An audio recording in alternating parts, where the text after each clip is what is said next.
the road to MotoGP. 1, 2, 3. FAB-Racing mini bikes British Championship.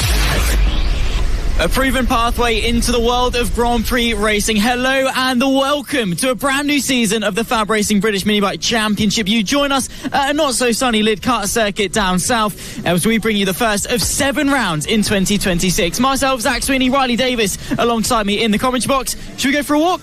Yeah. Let's go for a walk. Let's go chat to some riders. Qualifying underway as it stands currently. We've got some of the Mini Motos making their way in. Anyone, you want to come for a chat? Yeah, come on, jump straight in.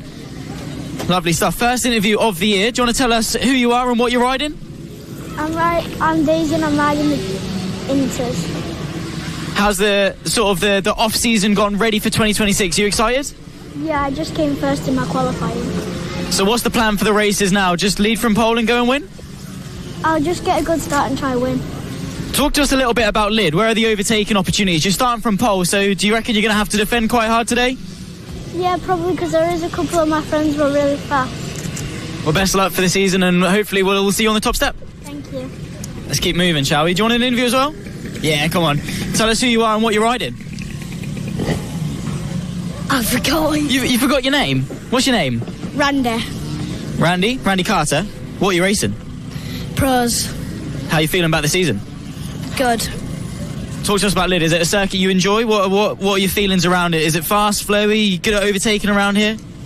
Yeah, the last corner's the best corner to pass because it's easy to get out of the corner and it's really flowing. What's your favourite circuit on the calendar? What are you most looking forward to? Clear Pigeon. So you only got a couple of weeks for that one. Are you going to have you done a lot of prep over the off-season? Are you looking sort of good for this year? What are your aims? Do you want to go and win the championship? Yeah, I really do. Awesome. Best of luck for the rest of the season, then. We'll catch up with you a little bit later on, I reckon. Let's keep walking as we explore the rest of the paddock. It's quite a long paddock here at Lydd and quite dusty as well, as you could probably imagine. Riley, what are your sort of thoughts for coming into this season? I think it's going to be really good. I mean, as you said, it is the pinnacle of bringing riders into the Grand Prix Championships and World Championship in general. Lydd is a great circuit, and I think we're going to have some amazing racing today. So the weather should be all right for now. I think there's no rain, so I think we should be grateful for that. It's a little bit chilly because we're both here in shirts, but I think everybody else should be all right in their leathers, so I think we'll be okay. It does get quite toasty in the leathers, I can imagine. I think we've got another rider who's well excited for an interview. I can see Jamie King as well, so we'll have to go and grab him. Tell us who you are and what you're racing. My name's Jude and I'm racing Mini Moto Pros. Awesome stuff. How are you feeling about the season? I'm very excited to race. This is my first season. Oh, is it? Awesome. So what's the feel as a newcomer into the FAB-Racing paddock? Have you felt sort of welcomed? Yeah, it's really nice. Also quite nervous coming in.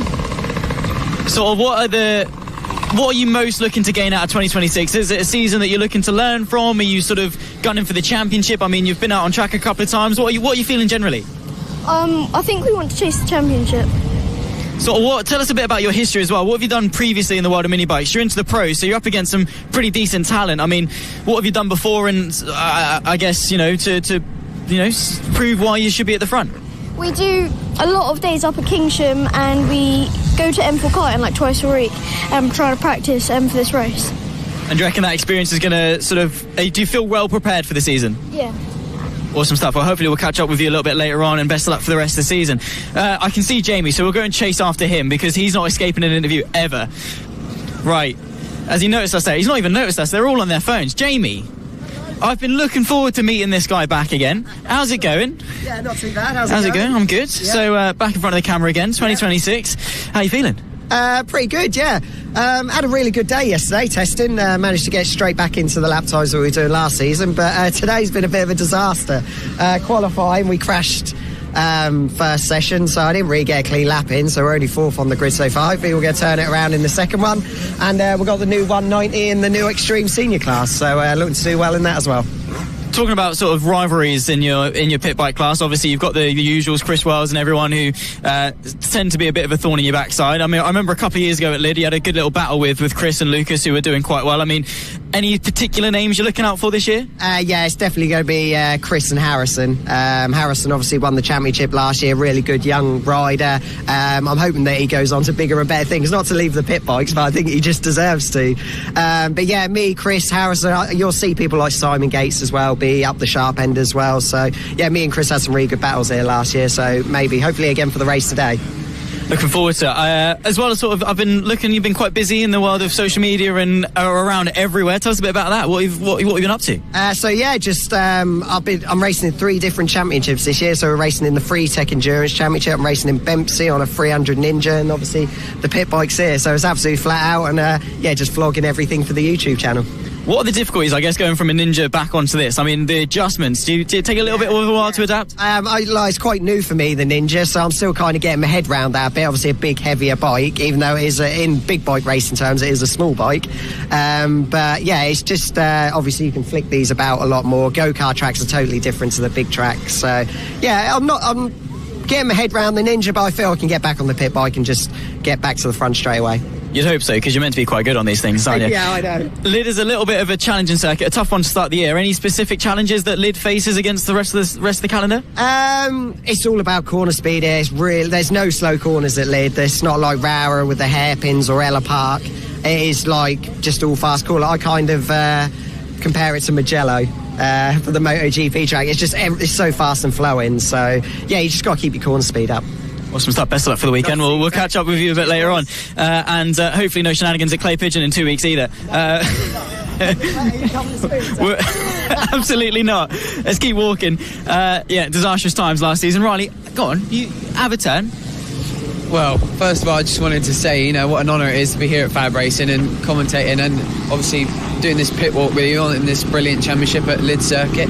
Also, just wanted to point out we got an interview with Brad Ray coming your way in a few days' time, and another special announcement, a really big announcement for mini bike racing coming in a few days. That is going to be huge, so make sure you follow all the FAB-Racing socials and keep your eyes and ears peeled. It is going to be fantastic. But yeah, we're going to have a look around now, see if we can find anyone else wanting an interview. And just one thing I was wondering is that what people thought of the track, depending on what bike they have. What are the different lines between, let's say, the 40s, and you go all the way onto the pit bikes? And that's what I was experimenting with. It's those different lines, and that's exactly what I want to ask people today. Well, depending on if they're willing to give us the time or not. So I'm going to try and find someone here who's willing to... Yeah, let's have a look.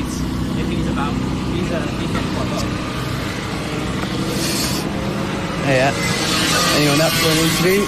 Quick brief chat. Mason. Yeah. Hiya there, Mason. You up for a brief chat? Yeah, let's come this way.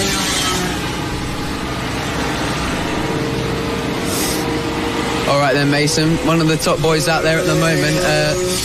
How's the first few sessions been for you this weekend, and how are you feeling going into the races? Yeah, I've been feeling good. Just doing a little weekend on the Tommy Keats' 70, and I won't be here for the Sunday because I've got the medical for my 05 in Spain. But these sessions have been feeling good, been getting quicker every session, and yeah, I'm doing good. Yeah, you're definitely doing well for sure, and it's a shame we'll miss you tomorrow. I'm sure you'll deliver us some good action out there on track today. But I also wanted to ask you what your favourite circuit is. Is it Lydd, or is there another one on the calendar that really gets your attention? Well, I'd say last year I really liked the circuit that we did at Three Sisters. I can't remember if it was the last round or the second to last. It was the one you didn't go up the hill. You went through the little tight, twisty section that the minis do. That one was quite fun. Yeah, it's probably my favourite. Yeah, Three Sisters seems to be one of the top picks for most riders across the paddock. And one final thing I wanted to ask is Lydd an enjoyable track? I mean, I imagine it is. It's riding motorbikes on a circuit. Of course it's enjoyable, but would you rank it as maybe a top 3? Yeah, definitely top 3. It's a really nice track. I like the chicanes and the long sweeping left. when you go up that hill and it drops up, it's so nice. Yeah, it's a nice track. Well, I'm sure we'll miss you tomorrow, but yeah, make sure you give it all out there and today, and yeah, good luck for the rest of the day. Thank you. Yeah. Cheers. All right, then, that was Mason Fedrick, and I think we're going to have a word right now. First of all, sorry, I'm a bit new here, but what's your name and what class are you racing? My name's Tommy Keith, and I ride in the Extreme 200. So apologies, I didn't really catch that, but I'm going to start with the questions first of all. Do you enjoy the Lydd circuit? And as I asked Mason there, is it one of your top 3 tracks, or is there some more that really catch your eye? I think Lydd's a really good track. Yeah, it's one of my favourites. Yeah. And there's not much more to it. It's fast and flowy. I'll say it's quite hard to overtake, but have you been finding it quite easy today, or are you finding some similar issues? Hopefully down into the last corner, there'll hopefully be a few moves, but maybe down into the long right. But yeah, I think they're key overtaking places.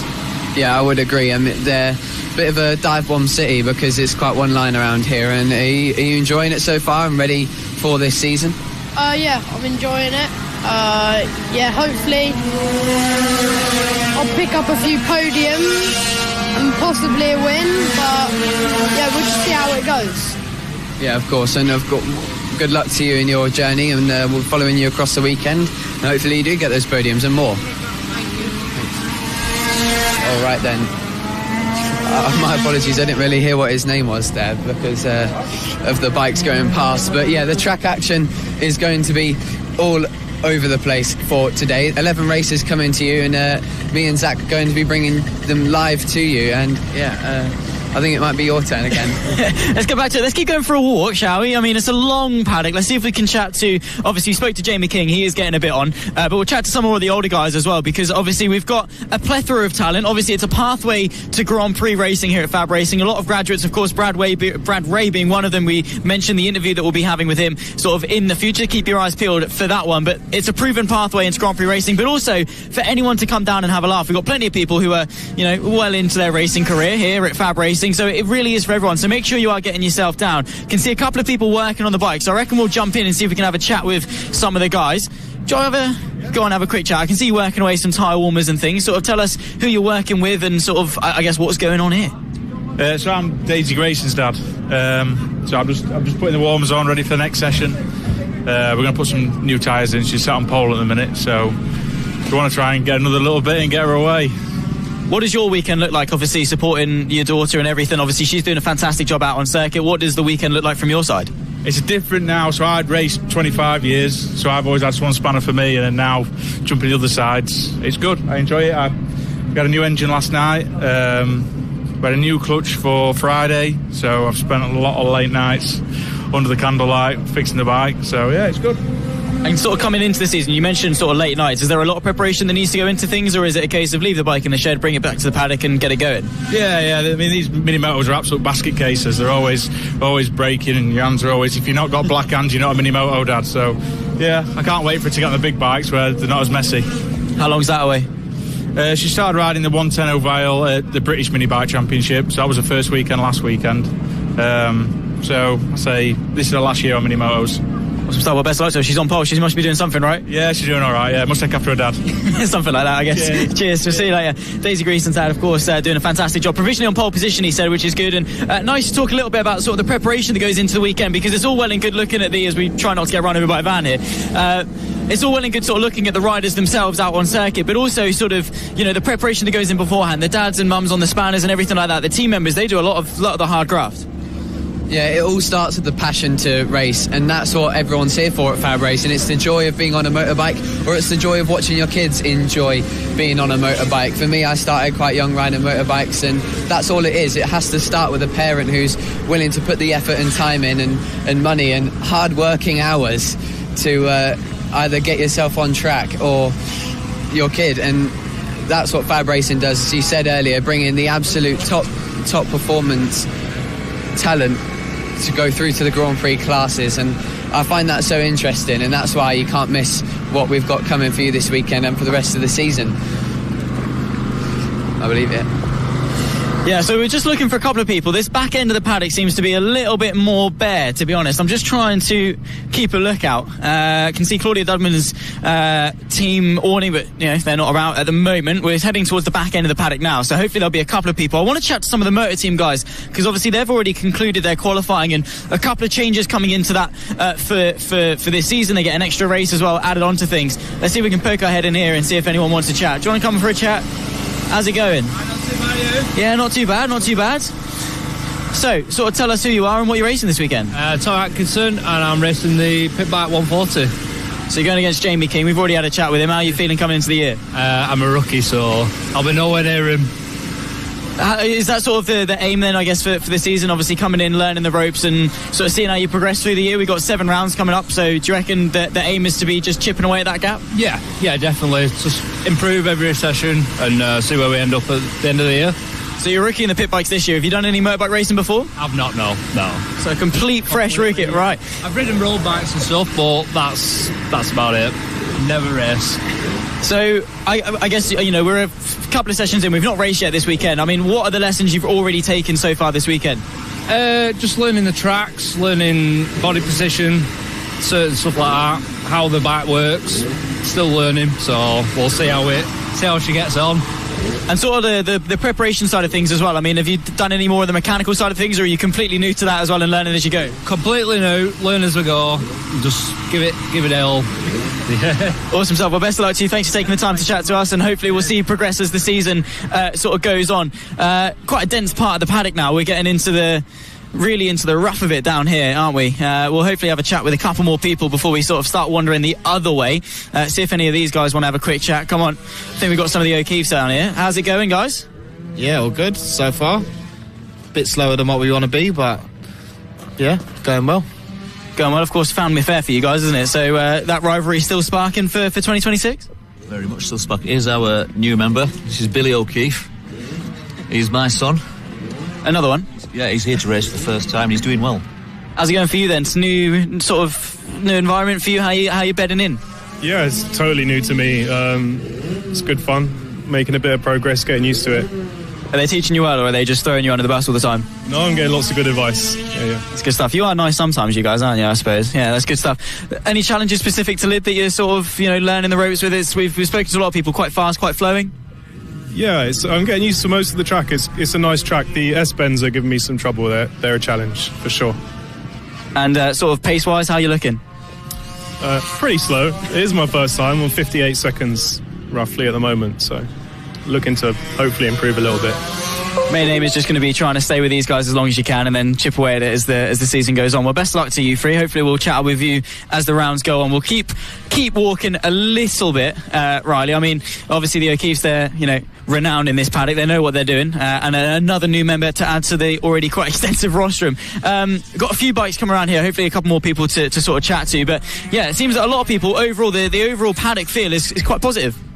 Yeah, everybody's just happy to be back racing, and of course it's just such a good feeling, isn't it? And one thing I did want to point out is how it's going to be so good this first round, because half the field in every single class is going to be wanting to do the absolute utmost just to enjoy the first round of the season and get back up to speed, whereas the other half might just want to build into it. As we've heard a lot of people say, they just want to go that little bit more every time and just keep building as the season goes on. And I think that'll create a lot of action, because you'll see some people a bit higher than they usually would be, because they'll be nice and motivated. They would have been very bored during the winter time, and they'll be coming back soon, and they knew it. They were desperate to come back, and here they are, back ready for racing at Lydd Circuit. So, as I said before, it's going to be so good, and big battles between many people. And I believe we're going to be going to look for some more people to get a quick chat. We've, as you said, had one qualifying session so far, so people just getting some last preparations in before heading out. And of course, not long now until we get on the grid racing. See if anyone is down here looking for a word. Not quite sure. We can't see many people around, so we're just going to have to keep travelling up down the paddock. And yeah, another reminder just to keep your eyes on the socials. Make sure you follow them. You'll get all the updates on the championship from here at Lydd Circuit, and of course from now on into the season. We've got some riders there that are getting ready for their next session. Probably qualifying, I think, is up next, so we're not going to disturb them. Let them get in the zone. I think we might have a chat with this young lad here if he's up for it. Might just be about to go out, so we'll see. Good again. Look, ready for another chat? I believe we spoke yesterday, and you were saying you're having a lot of fun out there. So a bit more sessions out there today or yesterday afternoon, and improving the feeling? Yeah, a lot. The bike feels very fast, and I'm hoping to do well in the race. I mean, strong ambitions for a strong contender, and I'm sure you just keep building as you keep going. Race 1, you looking forward to it? Yeah, a lot. I'm excited for the start. And one thing I wanted to ask, because I've been asking most of the riders I've been interviewing so far, is what is your favourite spot for overtaking? I mean, you might not want to give it away because you don't want to tell your competitors, but would you be able to let us in and sort of tell us where your favourite place to send one down the inside is?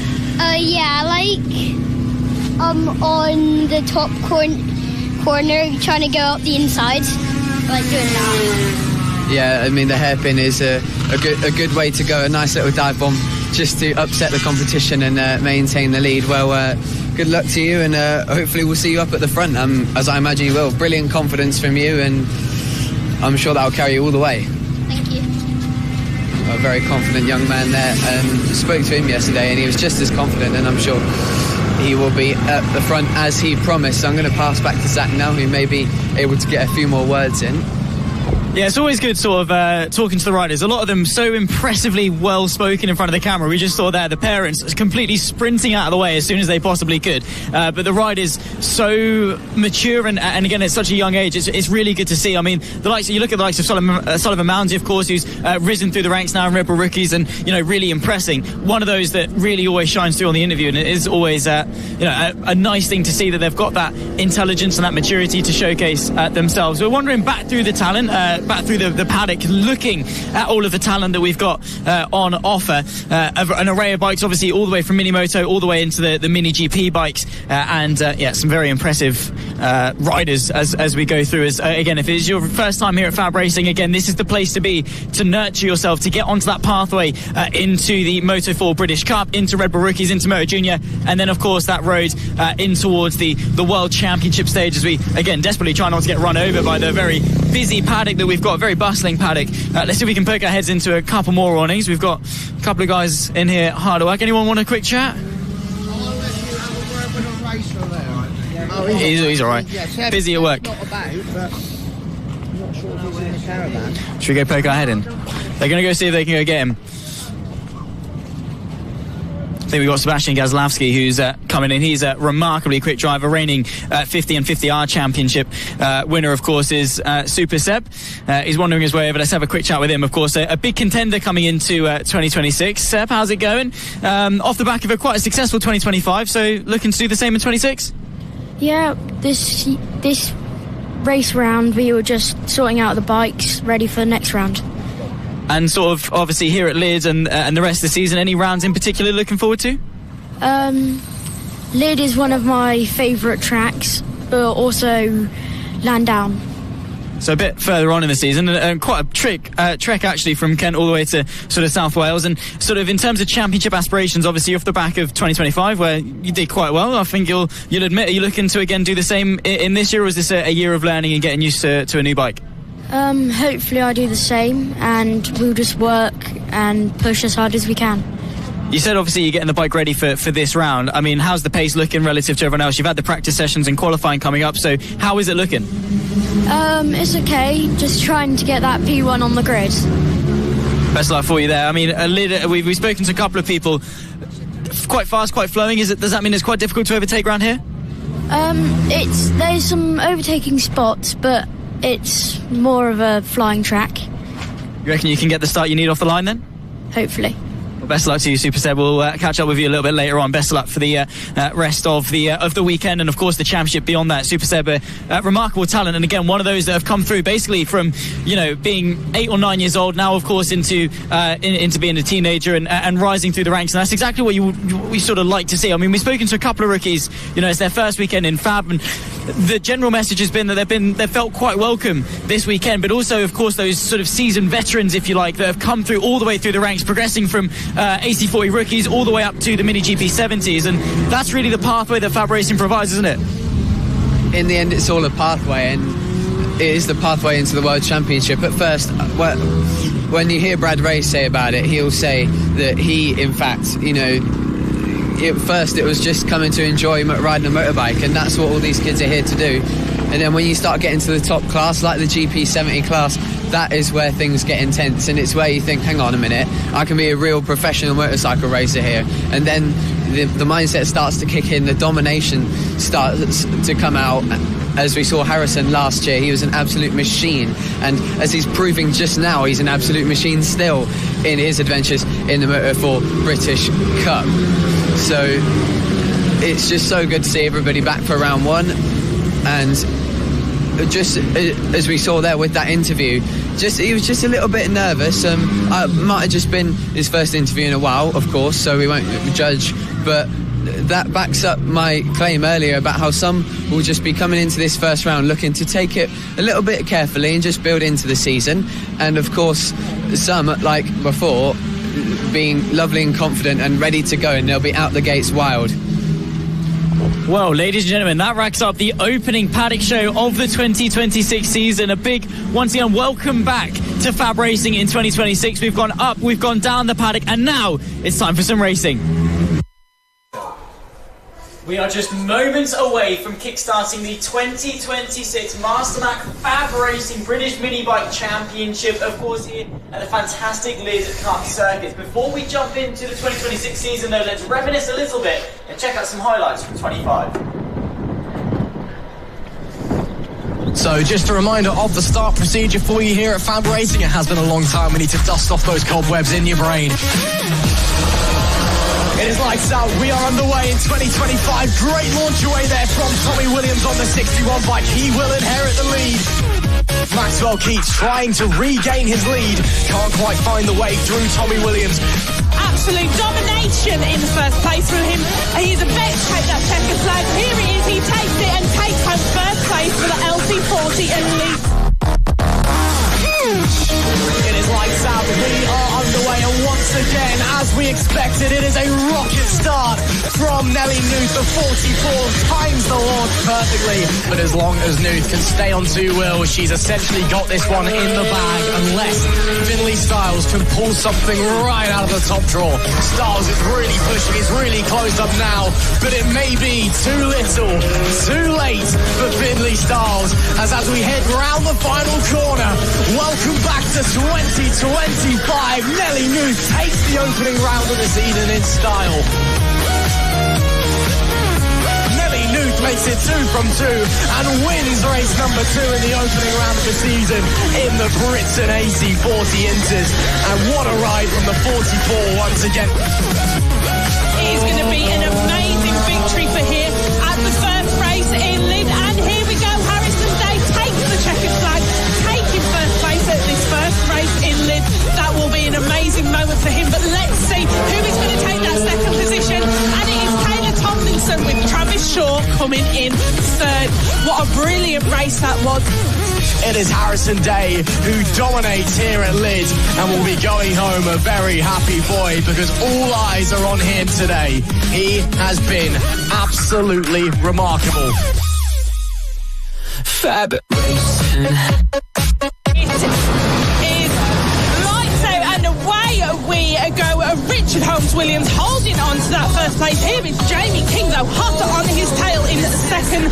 Fab Racing. Very close battle between these guys here. They are tight as anything. Who is going to take it? Chris Wells looks to the inside and he does well.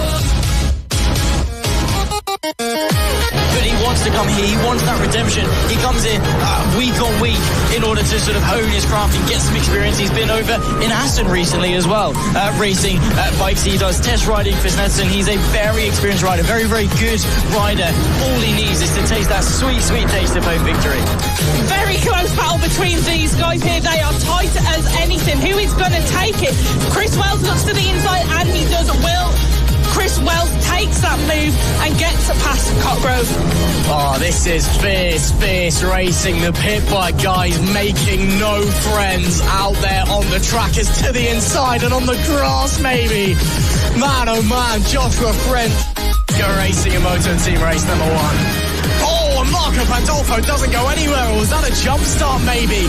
All possible. Jacques Van Eden is somehow leading into turn 1. Up into the lead. Chaos away at the start. It's Van Eden from French. From Marco Pandolfo, your top 3. And Joshua French is going to put on the attack as they start the penultimate lap of the race. Marco Pandolfo holding firm down into turn 1. Look at the momentum on the 116. He nearly high sides out of turn 1.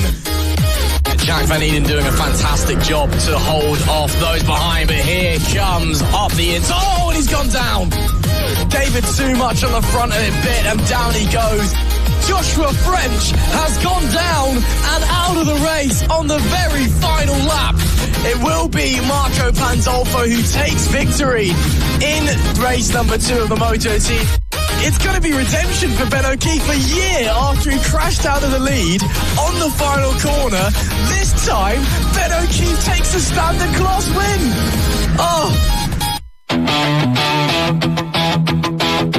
To the lights, Kozlowski on pole, Fedrick alongside.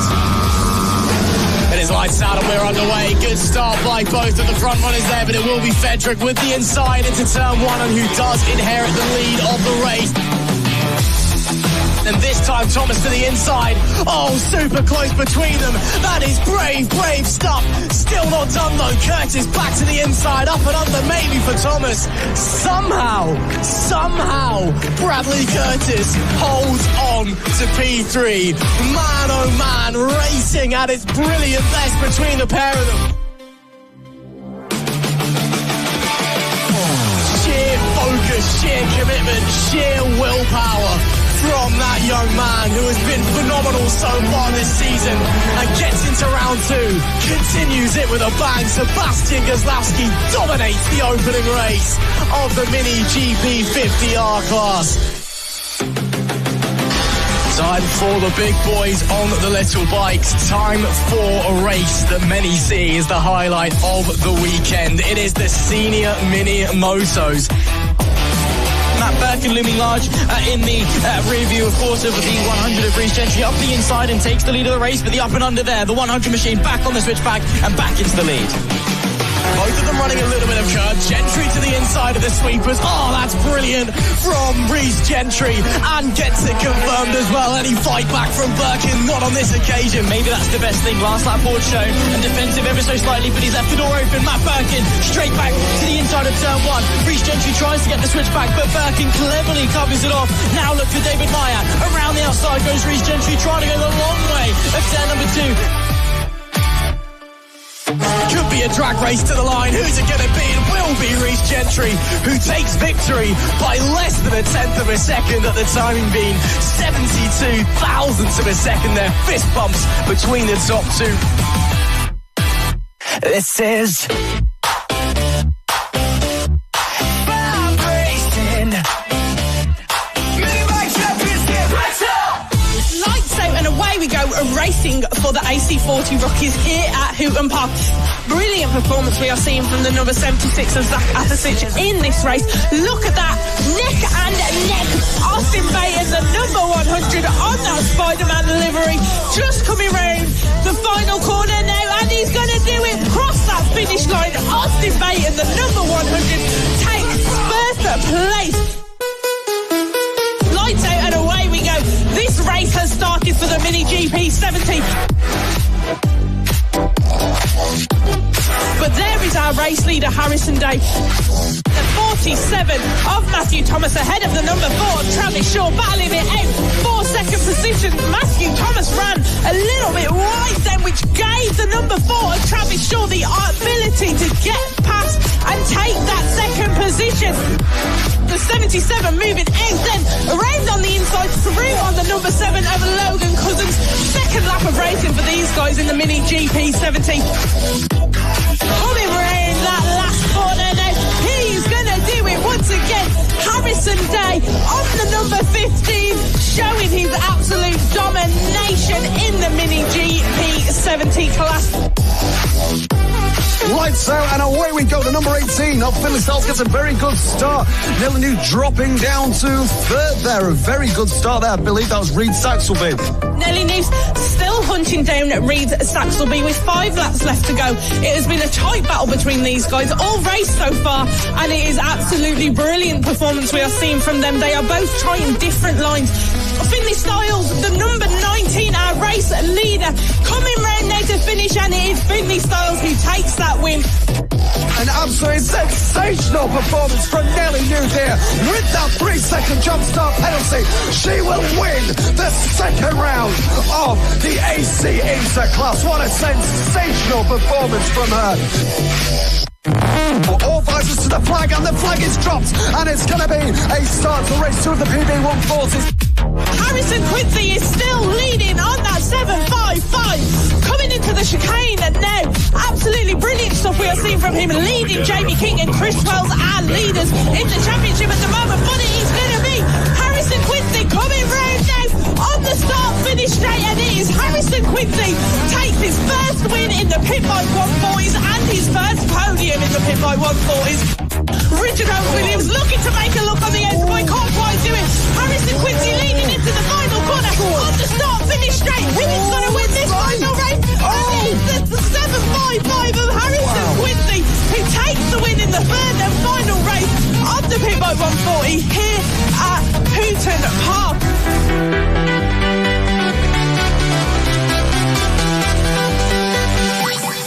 And it is lights on and lights out, and away we go racing here. Sebastian Gazlowski, fabulous start from him. Caelan Ratcliffe go on that 96, fastest lap of a 39.955. He's getting himself involved in these battles there. He has Tommy Keats in his sights, and he's like, I can taste the podium here, I want to have a go. Sebastian Gazlowski, who has been dominant this weekend, late in the day gets a bit of assistance from the traffic and could cruise on home out of the final corner. It's another win for Sebastian Gazlowski, who just seems unstoppable at the moment. The 64 takes the checkered flag. An absolutely brilliant start from Rhys Gentry there. He was straight on the throttle when that red light went out. Matt Birkin straight on his throttle. You can see, I love it with these guys. You can really see how tight and pulled in they get with their bike when they get on those straights to try and gain some speed up and make moves on the other riders. But there is our race leader, Rhys Gentry, being pressured by Matt Birkin, who is closely followed by Keaton Payne. Coming round now onto that start finish straight, and there he is on Matt Birkin, our race winner. Absolutely brilliant performance from him there with Keaton Payne. It's the fast starting, the fast charging Rhys Gentry who leads the way, but it could all be changed behind him. Matt Birkin with a big move round the outside of turn 1. That is special. That's why he's your reigning champion. That's why he's the championship leader. Matt Birkin with something sent from above. Here we go, look at that. Rhys Gentry was looking to make a move there on Keaton Payne, but couldn't, and he's done it. Rhys Gentry, oh gee, Josh Birkin looking to get involved now, and he does it. Josh Birkin has just slid his way through past those two. Well, Nick Bennett, that's a huge one. Wow, and that's Keaton Payne from the lead of the race, who's gone tumbling down the front straight. The handlebars are bent, the chain is off. The Birkins of Buxton, they're coming around now into just the final few corners in the last section of the track. Back traffic there though, back markers, could that be a little issue? Not really. Josh Birkin and Matt have both just flown past those. But Josh Birkin now in the lead. Who is going to beat Matt Birkin, looking to make a move on this last final little straight section? But it is Josh Birkin who takes the win in the third and final race of the senior mini motos. Matt Birkin, his brother, just ever so close behind in second position. Let's kick start Sunday's action. Possible little jump start there from Jensen Cedras. Looks like he got away really strong as they head down into turn one. It will be Cedras the leads from pole position. Maxwell keeps in P2. Change behind him though. Looks like Reed Saxelby may have just been overtaken by Joey Atkinson for P2 in the Pro Class. That's very deep from both Cedras and Keats as they head up to Iredale's hairpin for the first time. But Maxwell Keats right on the back of him. He looks like he might jump to the inside, but no such luck on this occasion. Jensen Cedras keeps the lead. He's right on the back of Maxwell Keats. They go side by side almost, and the 24 holds the lead. Coming through St. John's Bend now, only a couple corners to go. Jensen Cedras needs to get a good exit out of here and potentially a switchback. He's going on the inside in the final corner. Oh, it just hasn't worked out. But can he get the run to the line? He might. Let's have a look. Oh, it's a dead heat. 6,000 over the line. Maxwell Keats wins from Jensen Cedras.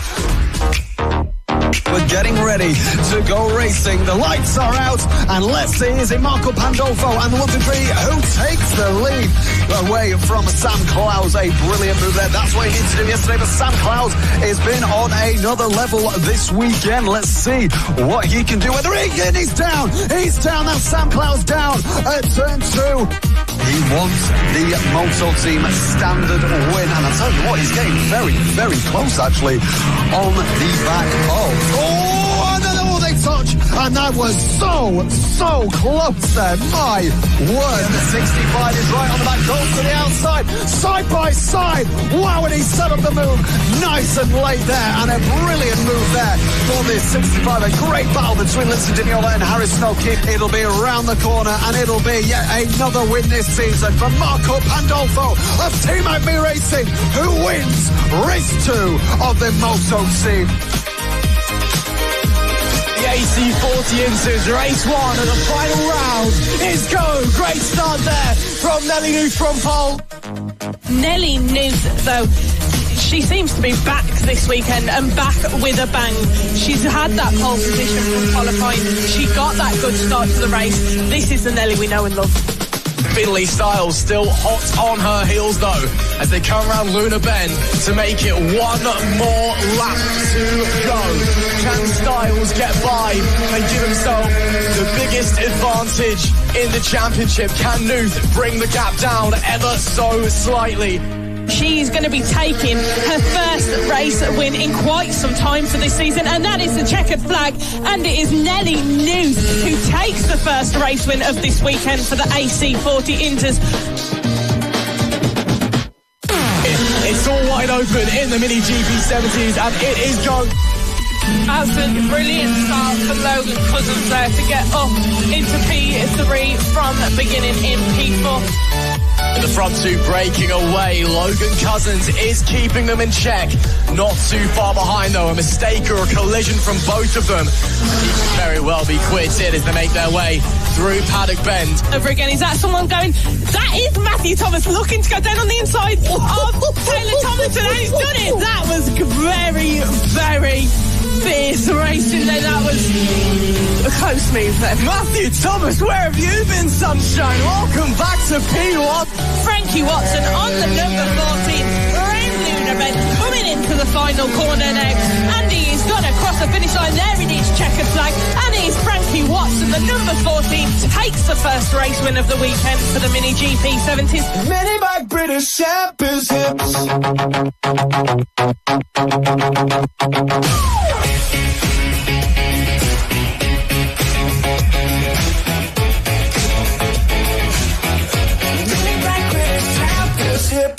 On the road to MotoGP and the feeder series to the British Talent Cup and Red Bull Rookies, this is FAB-Racing Mini Bikes British Championship.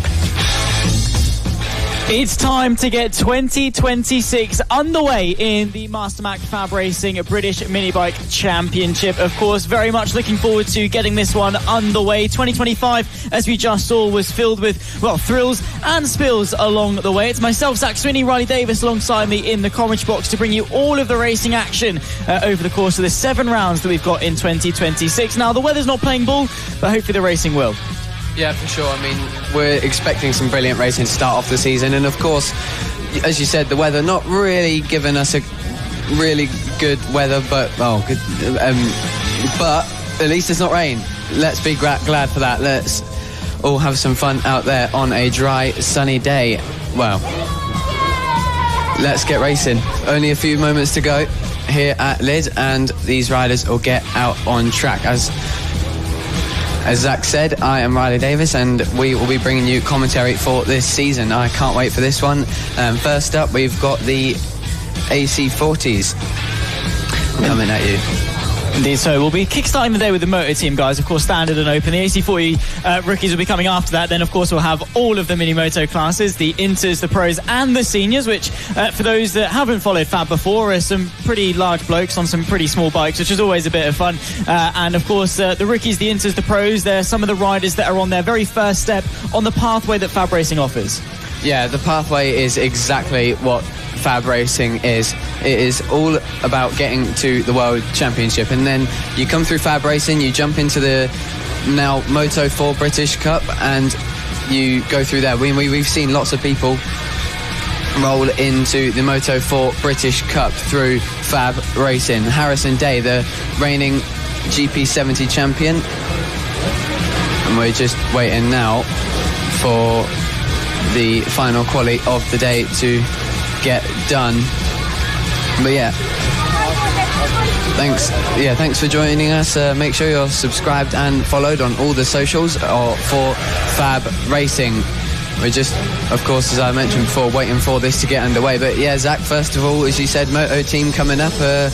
You reckon it's going to be an entertaining one? It should be. We caught up with some of the O'Keeffes, who, of course, are the family affair that they've got going on in Moto Team, and a very exciting championship in that respect. You can see these are the Extreme 200s. They're making their way out very shortly to complete their qualifying, to set the grids for the 3 races that they've got this weekend. Now, contrary to most of the classes, Moto Team have 4 of their races so far this weekend, because, of course, the whole point of it is that it's the most budget-friendly form of racing that you can get pretty much in the UK.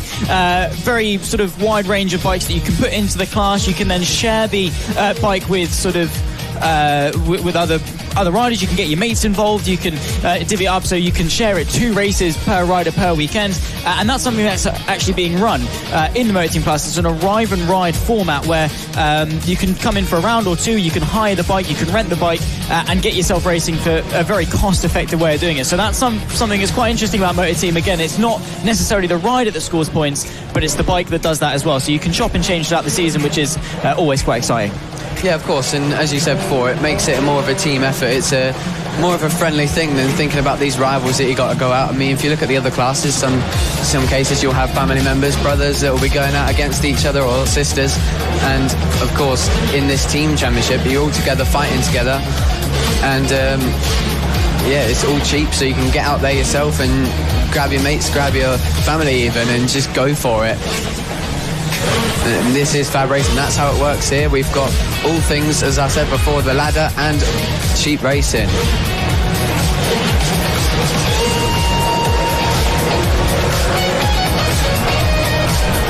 Oh yeah, we got world champions watching in Jack Hammer, and yeah, shout out to him. As I'm sure many famous people watching along to catch the FAB-Racing. Round 1 begins today at Lydd Circuit. It's going to be a brilliant way to start the season. And yeah, Zach, what are you looking forward to kick off the season then?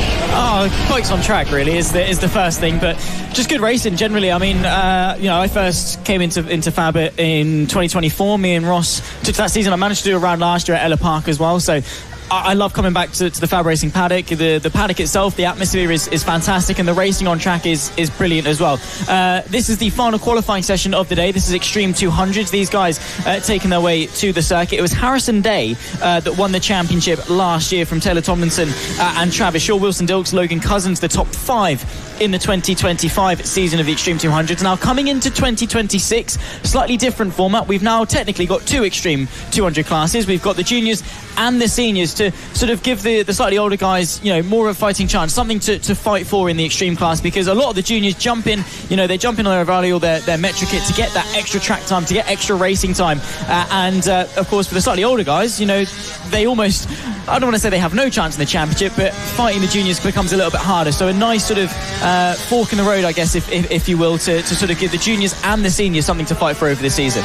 Yeah, and to put it simply, it's just more bikes on track for everyone to enjoy, and whether it be the riders, the viewers, or us as the commentators, it's more racing to watch, more bikes on track, more riders enjoying bigger battles. And also with the younger and older riders being on track together, the younger riders sort of get an idea of seeing the experience and seeing the older riders invent the overtakes, and they can sort of copy off that, and then the older riders can get motivated by these younger riders who'll be fast and they'll be aggressive and they'll be asking a lot of their bike and just really getting out there and getting motivated to go. Whereas, you know, as I said before, the older riders, they're just going to be getting right psyched up to be fighting the younger guys.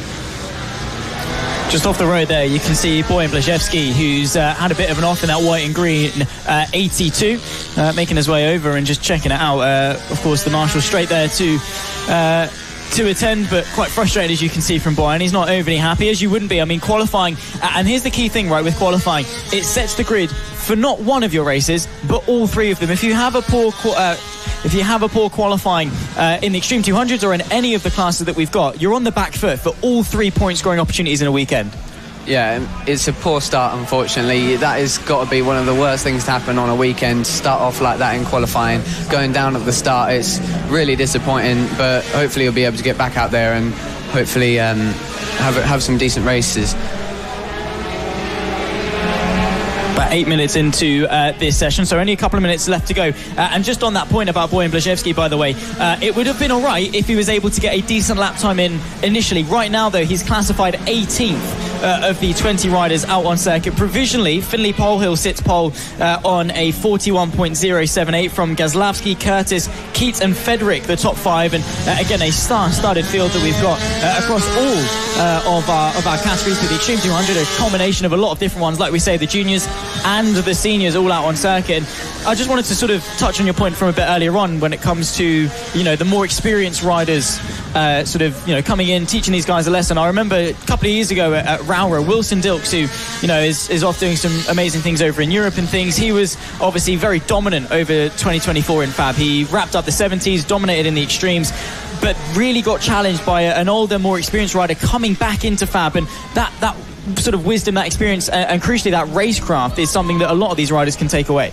Yeah, 100%. It is all about learning and just improving. I mean, you ask any rider who does motorcycle racing, well, any sports person who does any sport, really, and it's all about the learning process. You never stop learning, you never stop building on your career, and that's what these kids are doing. It is finding that ground and building up from there.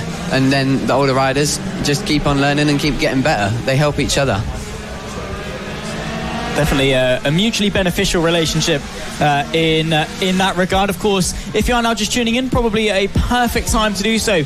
Of course, here at FAB-Racing, the stars of the future on the grids of today. Make sure, of course, you like, follow, subscribe, share around, get as many eyes on these young riders as absolutely possible. I don't know if you've seen, but sort of the rookies always get a lot of attention on social media. A couple of them with over millions of views and things, because, yeah, I mean, you've got young kids racing their hearts out on circuit, and it's amazing to be a part of that journey and sort of see that progression. I mean, we saw it recently with Harrison Day wrapping up the Mini GP 70 Championship last year. He's now obviously racing in the RNG Moto4 British Cup in 2026 and doing some brilliant things. We've seen it, you know, of course, Brad Ray, a fantastic example. FAB-Racing, again, providing that opportunity, and the viewers at home, they want their day one ticket, surely. Yeah, 100%. They're looking for the next generation of people that they're going to be supporting. I mean, as you said, day one ticket. They're probably already waiting on Amazon to see the merchandise show up for the next big star in the classes from the UK. And these are exactly what FAB-Racing does. It brings through those kids to find their way in motorcycle racing, as it has done for so many years and for so many legendary motorcycle racers in the UK. And it looks like, I think, the session, we haven't got much time left now.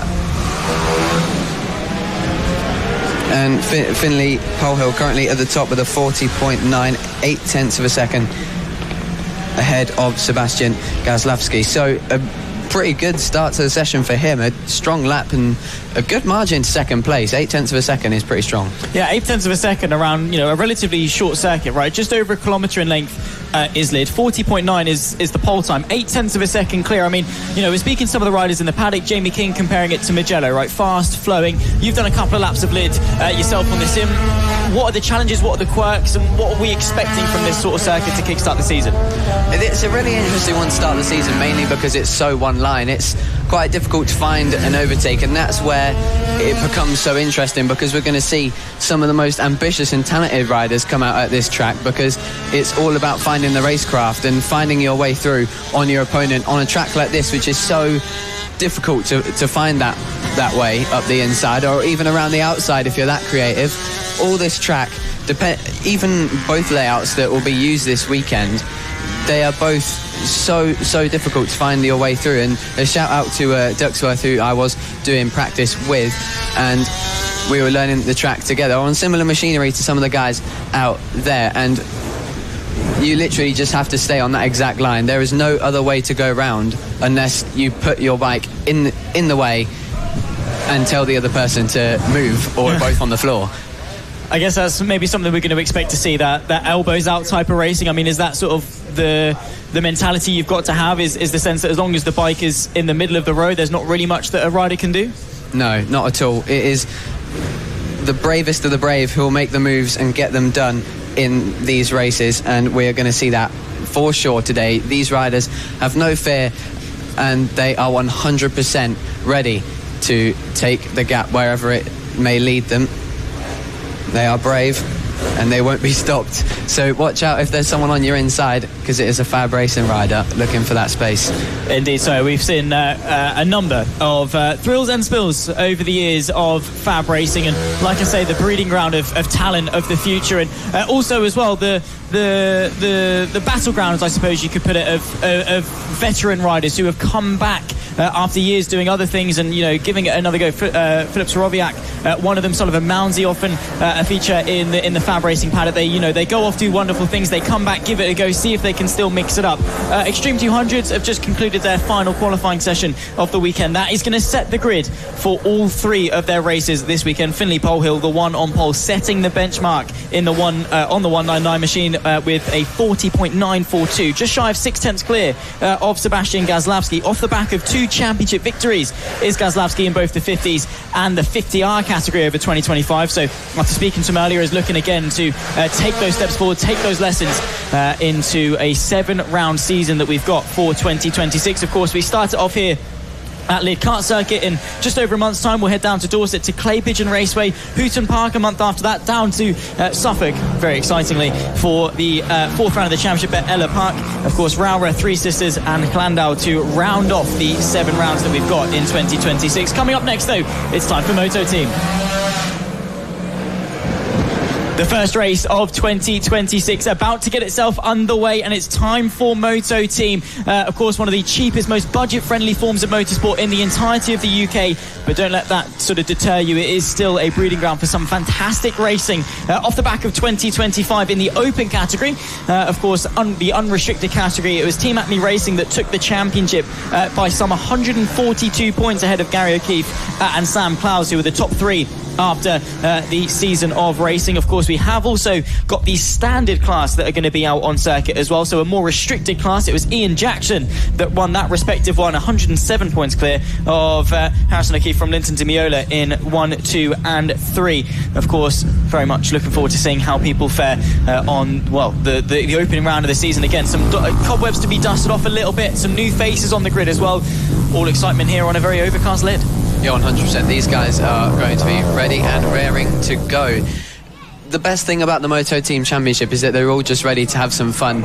It's a soft way to start off because, as I said quite a bit earlier, it's all a bit more friendly because you're all a team, but the same way you're motivated. I mean, there's a little bit more pressure, though, I'd say, just to add to that. There is friendliness within the team, but the pressure that if someone gets something wrong, you're letting the whole team down, and that's going to be playing on these guys' minds going into this race. Indeed so. I mean, not everyone is on a team. Some of them are just solo entries, but a couple of them are. And yeah, you're right. You know, you've got the pressure of your teammates on your back as such. But look at that, for the first time in 2026, it's time for Moto Team. On the left, you can see the number 8 Team Acme Racing, the reigning champions that will be assuming pole position. It's eyes to the flag. 2026, Mastermac Fab Racing, the flag drops, and we go racing towards the opening corner. A bit of fairing, bashing between the top two as they negotiate their way through the opening chicane for the first time, side by side in the fight for second as well. But Team Acme Racing able to lead through. The 133 trying to dart to the outside of the second chicane now as we get our way into the second half of the circuit towards the hairpin, and on that chase towards the final few corners. Of course, a tentative start for some, but Team Acme Racing flying up in front. Yeah, brilliant start. They've just gone absolutely on it and left everyone in the dust so far. It might be an aggressive start, but sometimes it works. It is them going absolutely all in. And yeah, as you said, a few people just being a bit tentative off the line, but they'll build into it. They'll get up to speed eventually, and we'll see them making some battles through the pack eventually. But yeah, as you said, just what a start. What a start from Jackson. It was just brilliant on that green machine, and hopefully he can maintain this. But it looks like he's starting to see some trouble behind him. Yeah, potentially so. Marco Pandolfo at the handlebars for that one is up there and mounting each other. Not entirely sure as to who that is at the moment towards the back end of the field. One of the O'Keefes, we're getting told, down and out, able to pick the bike back up and get back going. That's the 11. That's Malcolm Stein, who was mounted by one of the O'Keefes, but able to get back on the bike and maybe give it another go. Not the most ideal way to start your season by any stretch of the imagination. Yeah, that's going to be disappointing for them, but they'll be out next time tomorrow and hopefully be able to recover from that. It was a bit difficult, but yeah, we've got some action coming on now. The number 8 versus the number 28 for this. We've got a battle on our hands and it's going to be good. Here we go then. We're on lap 2. As it stands, Team Acme Racing, Marco Pandolfo leading the way. You can see in that metallic green, number 8. Team Acme Racing, like I say, reigning champions of 2025. Ian Jackson chasing them down. Also look out for Team SFC. That's Matt Lindley on the handlebars. Then behind that, you've got Ivano Di Francesco in 4th position. From that, you've then got Thomas Judson in 5th. So that's the top 5 as they run. We're on lap 2 of what will be a 11-lap race. The 191 having a couple of problems there as well. That is going to be Phil Mapplebeck, who suffered a couple of problems. Changed for the lead as well. So the 28 of Ian Jackson has gone through and up into the race lead ahead of Marco Pandolfo on the number 8. So into the chicane once more, and yellow flags through this sector, so no overtaking from them. But the top 3, Riley, remaining incredibly close in the early phase of this race. Yeah, what a good way to start the season. It's a 46-0 from SFC Inter, so keep an eye out for him. Really going on it for now. Really, really pushing on the pace, just trying to put the pressure on these two at the start of this race and keep with them. This battle is just going to keep getting better and better and better, and if they keep battling, then we're going to see more people stack up behind them, and then it's going to be a real pack race in the Moto Team race to start the season. Pushing their way through a little bit of traffic. There's the 34, that's Spencer Collingwood, just getting lapped by our leaders, and also the number 3, that's the gold member. So the arrive and ride bike that we were talking about as they negotiate their way through. You can see Team Acme Racing getting underneath them, getting a little bit caught up there in terms of traffic. Now that's not something sort of we often see in this style of racing, but when you've got the more seasoned veterans of Jackson, of Pandolfo, etc., maybe you are going to mix that up with, you know, the newcomers, right, who are going to be slightly off the pace. Lap traffic, as proven there, has widened up this gap, and now Team Acme have really got to charge back after them coming into the sort of the end of the first half of this race. Yeah, with this sort of racing, you have to expect back markers to come into play. You can't really go blaming anyone for that. It's an unfortunate thing, but it's how racing works. Sometimes you get caught up in back markers, but now Team Acme has got the absolute job of closing back the gap, and not far behind them, SFC is going to be working hard to make that gap close too.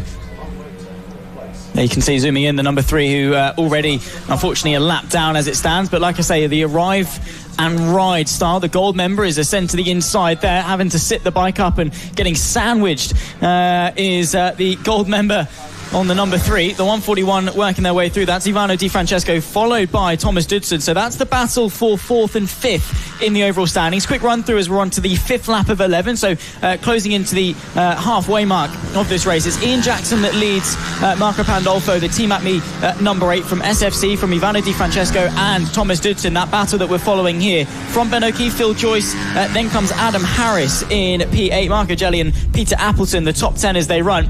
Currently here at Lydd on, like I say, now the 6th of 11 laps. And right now you have to say Ian Jackson doing exactly sort of what you'd expect from him, right? Pulling away at the front. Team Acme, though, clawing back some of that time. Last time through was actually 8/10 in favour of the number 8. So clawing that lap time through is also, we look at this battle for 4th, Ivano Di Francesco under a bit of pressure from the 22. But like we were saying, overtaking, you've really got to be clever about it around Lydd.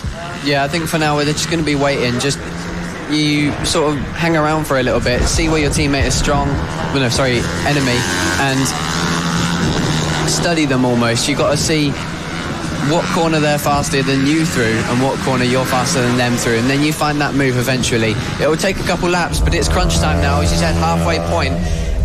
They need to get moving and battling for that top few positions. Things are starting to spread out now, but the max push is going to be increasing for every single rider on circuit here as they look for that extra position before the race is over.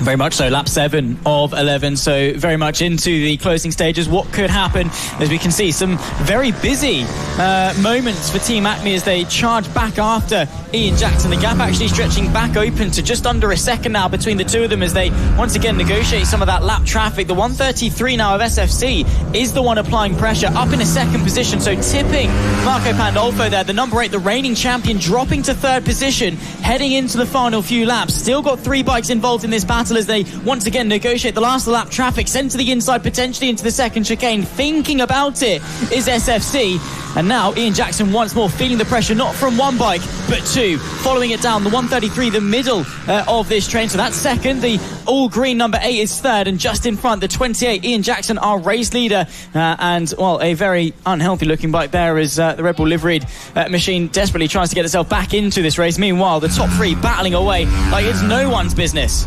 Yeah, Acme's just got back through into second on SFC, and he's going for the lead. Oh no, sorry, that's a lap rider, my mistake. And it looks like that lap rider has actually cost them a little bit more time to catch up to Ian Jackson. It looks like that once again they've got work to do. So the back markers really not playing towards their favour for the moment. Only a few laps to go now, and it really is crunch time. They've really got to work together, SFC and Acme, if they want any chance of winning this race.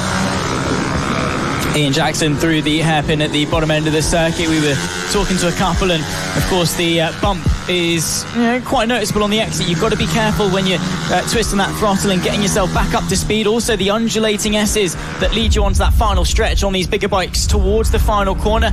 Probably a slightly double apex approach for these guys. They're approaching it at quite some speed, so getting the bike leaned in quite early, washing it out wide, then tucking back in, very spoon curve-esque before you accelerate yourself back down the start finish straight onto what could well be the final lap of racing, onto, well, the final one here. 10 laps completed, onto the 11th, so it's looking good for Ian Jackson. He's held off the pressure brilliantly up in front.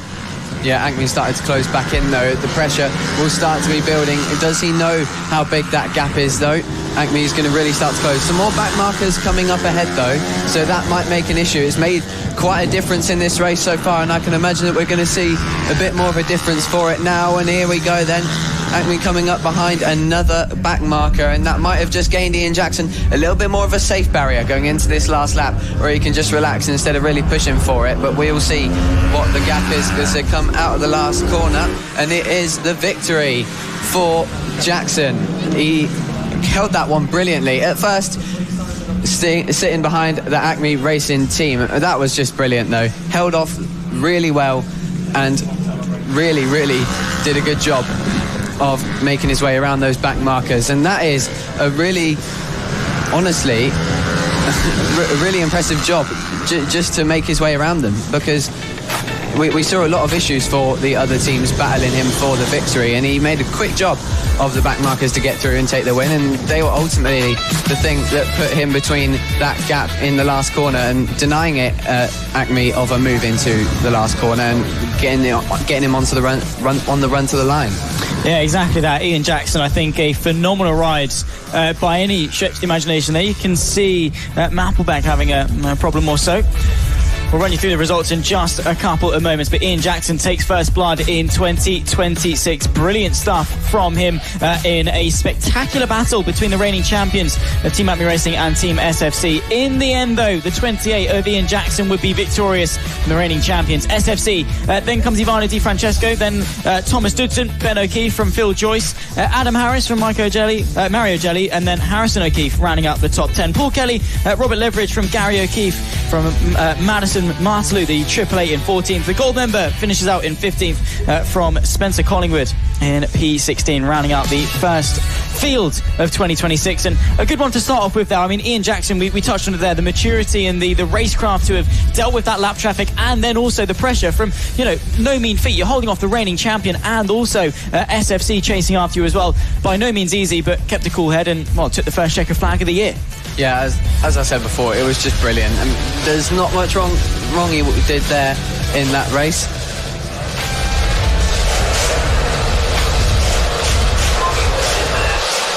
All right, then it's time for the next race. Here we are. If that first race for Moto Team was anything to go by, the rest of today's action is going to be absolutely fantastic.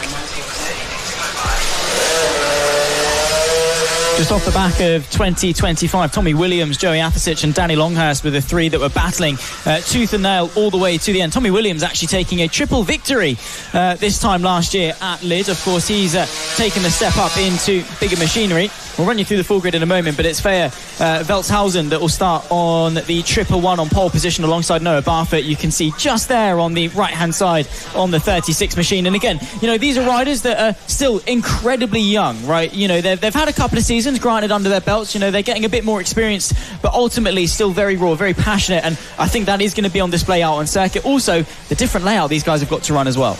Yeah, 100%. That infield is going to make for some interesting manoeuvres from these young kids. They'll take any chance they can get. They see a gap, they're going to go for it. They'll stick the bike in there and make it work. Just moments away until we get this one underway. And, for these young riders, we spoke about pressure just a moment ago in the form of Ian Jackson dealing with it. If you're Velthausen now on the front row, on pole position for the first race of the season, what sort of maybe going through your mind? What emotions are you going to have to deal with on that run towards T1? Honestly, all these kids are going to be thinking is win, win, win at all costs, because there is nothing that they want more than to jump in on that first place in the podium and take the spoils. It is all out push for the victory for this one as they get going now.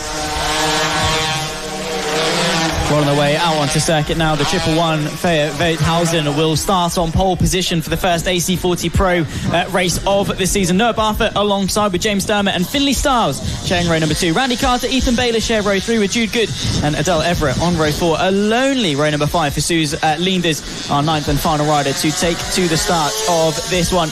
Very much looking forward to the Mini Moto is always giving us a great display. 9 laps of racing for these young riders, and like we were saying, that revised infield layout, so they get 2 extra hairpins. In fact, 2 extra hairpins on this circuit, with that, 2 overtaking opportunities to go with it. We saw obviously on the bigger bikes more fast, more flowing, not really any hard stops to get that difference under braking, whereas in the Mini Motos you absolutely do have that. Yeah, 100%. It's all about the corner speed on these little things, and the best thing to do to overtake an opponent is interrupt their rhythm and completely ruin any chance of them getting a run out of the corner. And that is exactly what will be going through these kids' minds. It is ruin everybody's run and make sure that you're on the right line. It is all through the corner that this counts. Putting themselves up for the first time of their season, of course. Riders that are going to be eyeing up that championship on the right, and very high revving 2-strokes, these AC40 Pros. We've seen some brilliant battles of the past, and young riders climbing their way through the ranks to eventually get themselves onto the bigger geared bikes. Eyes to the flag once again. Velthausen from Noah Barfoot on the front row of the grid. 9 laps of racing for AC40 Pro. All eyes to the flag. Lee Clowes there, chucking the clipboard over. Let's kickstart the opening Mini Moto race of 2026. No Mac FAB-Racing British Mini Bike Championship. Velthausen on pole position. The flag drops. We get underway. Slight jump start there from Noah Barfoot, who sweeps his way around the outside into the opening chicane. Has the inside for turn number 2, but Velthausen tries to muscle her way through. That's not going to cut it for the 36. Barfoot goes through into the lead of the race, followed very quickly by James Dermott on the 27 machine. Into the hairpin at the top end of the circuit for the first time. Now, was that start too good for Noah Barfoot? Yeah, I did see a little bit of movement there from Barfoot just off the line, but nonetheless, it was a brilliantly crafted move to get through into first place, and now he's leading. But we are going to see eventually what develops of that start. I mean, it may have just been a slight misinput, but I'm pretty sure that there was some movement there from Noah Barfoot. And of course, what an incredible start nonetheless, even if it was to make his way through into the lead at the hairpin. Through the final sector, we can see that infield section in full effect through the final corner. And look at this, Motorsport Media, well, top quality curb cam, of course. These Mini Motos, one of the highest speed corners they're going to be reaching through, of course, basically flat out for these guys. We can see a pretty intense battle going on there, and I do love that curb cam. Of course, the stationary low downfield, you really do get that sensation of speed, even though they're on these, only 40cc Mini Motos. They're carrying a decent chunk of speed through there. Yeah, as I said before, it's all about that corner speed, and they're going to go flying past. On that curb cam, you just saw that more wide line that they take through to get way around that corner and keep flat out on those things, and especially on the 2 strokes as well, you're going to want to be flat chat as much as you can throughout the race. Following the battle for 4th and 5th currently, Finley Styles leading Randy Carter. Currently it's Noah Barfoot that leads Velthausen, the 111 who started on pole position, struggling to stay on tabs with the 36 as it stands in the fight for the lead. James Dermott not a million miles away off that battle, but then Finley Styles, who is there on the 119, getting chased after though by the 69 machine of Randy Carter. And again, like we say, these Mini Motos have got a couple more overtaking opportunities, and look at the drive there off that opening chicane from Randy Carter. Going to look to go to the outside. That's covered off by the 119, and now only 2 laps onto the third of a 9-lap race. Finley Styles feeling the pressure. It's going to be a very uphill climb in order to keep this 4th position. Yeah, they're both going to go all out for this. Eventually, I think if they carry on with this pace, we are going to see a pass, but it is going to go all the way to the flag if they stay like this. Either they're going to work together and try and catch the leaders, but that doesn't tend to happen in this class. They're all out for the position that they're fighting for at the moment, and currently Randy just still trying to find his way through. He's taking the wider line there to see if he can make it through. He's going to try and get alongside, and he's going to pull it to the next hairpin and try and get underneath him, once again putting himself on the outside and then to the inside. Still can't find that way through, and then around the final corner he's going to try and get the best exit he can to make his way through. Still nothing for him, but he will be patient and not go for something too crazy just yet. Look at the acceleration off that first chicane from Randy Carter. Spoke to him, of course, on our little paddock walk, and definitely feeling pumped up for the season ahead, charging for the championship, looking to go around the outside of that top-end hairpin. Definitely has got the agility. I think just runs out a little bit on the exit, but you can see now riding slightly wider to cut in, get that better exit, utilise your strength. If you know you're good on an exit, and carrying that minimum speed, if you can just keep that drive up through the sort of the medium speed corners around Lydd, you're probably going to be eyeing up a good move. The only problem is, of course, is that Styles, you're not dropping down to too low of a rev range. You're not dropping down the speed too much. So it just means that advantage doesn't really matter as much for Randy Carter. He can't really utilise that too much until you get to this final sector where the gap once again really does close on that run towards the first chicane. Yeah, he's set up the exit really well there. He's got just a little bit closer to Finley this time, has Randy, and he's going to try and get the exit here out of the chicane. And once again, he seems really, really strong on those exits. Always looking for that outside line. As they come into the hairpin now, once again, you see him taking that wider line, and just a bit of a moment there on the exit, so that might have lost him a little bit, but again on those wide lines, really trying to find it. And this is where you see that talent and creativity that builds these riders' racecraft. It's a track like this that teaches a rider how to craft an absolutely fantastic move, and that is what we're seeing. Randy Carter's head currently running through every single possible move that he can pull off on Finley Styles here as he tries to go on the inside. That's a brave move and a brilliant one at that from Randy Carter as he goes straight through on Finley Styles, and he's left himself a good gap for that. Really caught him napping there, as now with 3 laps to go, it's a good one. Yeah, really nice move, and you could see that was set up 2 corners in advance. Going into the first hairpin there, Randy Carter going very wide, setting up the switchback, not for the first hairpin, but to do it again for the second one, get that drive, get that acceleration, and get themselves down the inside, up now into 4th position. Bit of an update, of course, Noah Barfoot running away with things up in front, the 36 machine. There you can see him making his way into the infield section. Currently leads by 2.4 seconds from Feier Velthausen. The lap times between them, not too much. Their best lap time, a 56.8 for the pair of them. Their last lap time, a 56.8 for the pair of them. Incredible consistency on display from Barfoot and Velthausen. It just means that start that Barfoot had, I mean, he just was incredible. Again, when we looked at it, there was maybe a bit of a twitch. I don't think he maybe left his grid box as such, or he might just be able to get away with it. But since then, the opening couple of laps, he's been able to build this gap, so much so that even though Velthausen is sort of keeping on tabs in terms of pace, there's not really much that the 111 can do in order to catch Barfoot. It's just reached that stalemate, and all the 36 needs to do from now on is maintain this gap.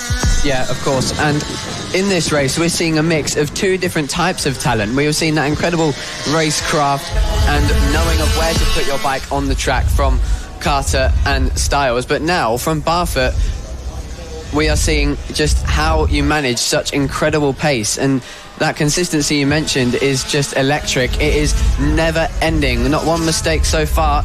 And he's going along really, really well here as he'll come across the line with 2 laps to go. He's just got to keep on for it for a few more moments now. And it'll be all his to take home to reward that incredible consistency he's got.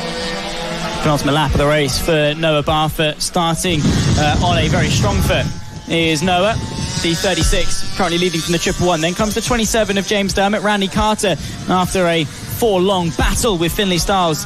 Those 2 complete the top 5 from Jude Good, Ethan Bayliss, Adele Everett, and Suze Leenders, the 9th and final rider out on circuit. Currently, all of them out, and well, all of them still racing, which is of course good to see. Bit of a battle starting to form now.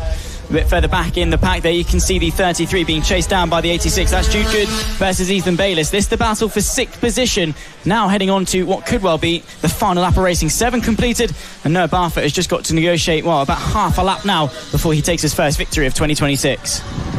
Yeah, we're just watching this battle, and again, it's all about finding your way through and promoting that corner speed to find it. Now, on this last lap, Barfoot just doing everything he can to keep consistent, keep in that zone. You're nearly there now. Stay calm and it will be yours. And we're also going to keep an eye on this battle for 6th between Good and Bayliss, because I think Bayliss might just have something more to throw out of nowhere. But look at Barfoot making his way through on a back marker. Absolutely incredible consistency. As I've said so much time before, he has been absolutely phenomenal throughout this race as he comes through this final section. Now, the section this class is original to compared to the Moto Team race we just had. And here he comes then through one of the overtaken hotspots, but there's nobody he can see on his inside that can stop him today. No one could. From turn 1, it was brilliant. He wins this one. What an absolute show from him. Incredible consistency from Noah Barfoot to take victory. Wow. How about that one, Zach? What a show.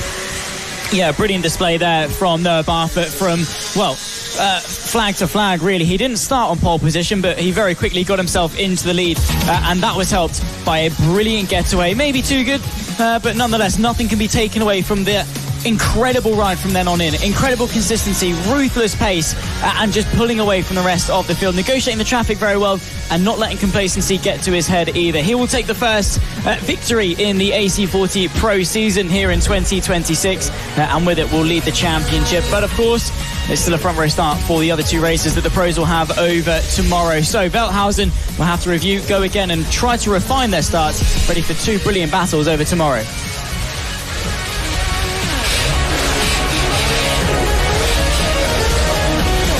Here is your top 10 from that absolutely fantastic race. Noah Barfoot winning by 2.8 seconds, the largest gap we've seen so far today. An absolutely fantastic performance from him, and just incredible, to be honest. And second place was Felzujan in second. A bit of a lonely race as well for James Dermott in third, but strong consistency to hang on to that podium place. And what a battle we saw between Randy Carter and Finley Stiles to take fourth and fifth. Jude Good took sixth, Ethan Baylor seventh, Adele Everett eighth, and Suze Leenders in ninth.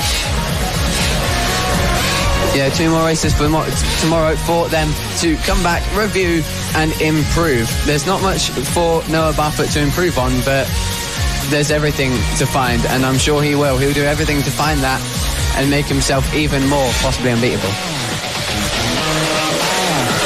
The third race of the day and the first for the AC40 Rookies in 2026. For some of these riders, their first race ever getting themselves around the Lydd kart circuit. If you are now just joining us, hello and welcome to the Mastermac FAB-Racing British Minibike Championship in 2026 here on Motorsport Media. Myself, Zach Spinney, Riley Davis alongside me in the commentary box. And Riley, when we talk about, well, their first step on the ladder, this is, well, the very first one. AC40 Rookies, some of these riders' very first competitive race, potentially even first competitive track sessions for these riders, making their way around the circuit.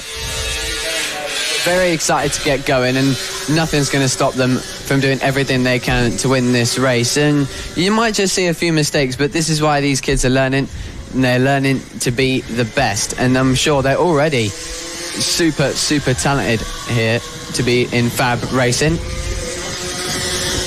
And tell us who you're watching in the comments, who you're cheering on, who's your favourite for your racing so far. It has been a good weekend to start. We've had a good race in Moto Team and a good race just there. And now they're coming around to the grid. It's time for the AC40 Rookies to get out. Oh, somebody just having an issue there. It's the 25, maybe? A little bit further back. In the pack will confirm, of course, desperately trying to get the bike restarted to make it to the grid. The majority of the field are there. We'll run you through that, by the way. Albie Stone will take pole position from Lawson Dorrington. They'll share row 1 from Eros Garrett and Bobby Baker, who share row 2. Albie Miller from Tyler J. Winwood. Savannah Polden from Hudson Heaps. Jack Irwin, Theo Tyler, the top 10. Izzy Cook from Vinnie Glossop. Then comes Imogen Vivas, Freddie Fletcher, Marlo Simmons, and Louis Ilimek from 16th position. William Green, Courtney Spiller, Harley Spiller in 19th from Oscar Bond in 20th position. There you can see the 251. That's Arlo Simmons due to start this race from grid 15. Whether that's going to be the case or not, well, remains to be seen. Always unfortunate way to start the season. Bike troubles, and especially at such a young age, you're going to be feeling that emotion, quite brutally. There you can see desperately getting over there to get that bike started, and there we go. Lucky escape for the 251 of Simmons, who could still take to the start of this race. Yeah, thank the Lord that he was able to do that and get back involved. Now they're just waiting for him to come along, so he should be able to get round now nice and quick to get this race started. The AC40 Rookies, attention's going to be building now. These kids, their first time, some of them, their first time out in FAB-Racing. Yeah, this is going to be incredible.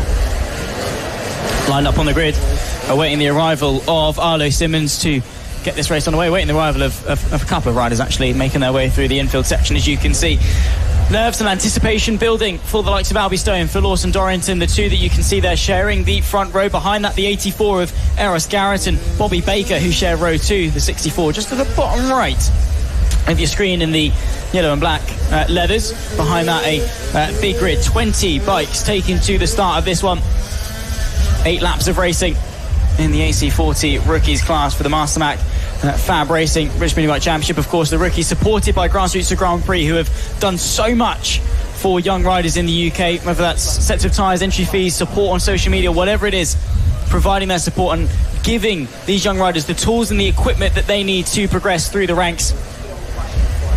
And there you can see, good old-fashioned flag start in 2026. Lee Clowes, the flag marshal there with the UK flag, Motorsport award-winning marshal.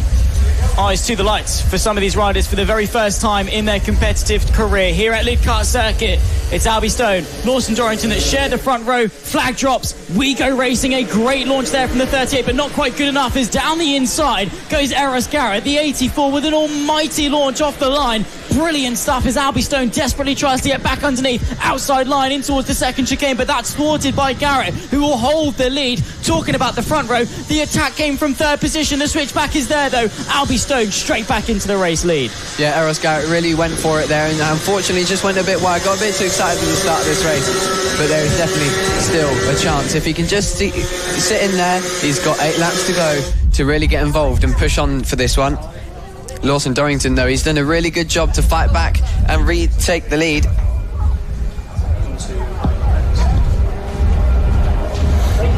Side by side into the infield section, the 38 trying to thwart the attack or work their way back into second. That is Lawson Dorrington on the inside of Eros Garrett, whose initial launch now becoming slightly undone. Gave it a good go, led for all of about 2 corners. Albie Stone now in control. Of course, took pole position by a couple of seconds. The front row by a couple of seconds. Eros Garrett was some 3.3 off the back of the top 2, who are only separated by 0.2 of a second. Now the 2 of them have got clear air once again in front of them, back into first and second as they begun this race. Maybe we could start to see Dorrington reel in Albie Stone in front. But of course, for these rookies, they are probably going to be learning something every single time they go around the Lydd Kart Circuit lap. Yeah, definitely. It is all a learning process, and these guys are going to be enjoying it every step of the way.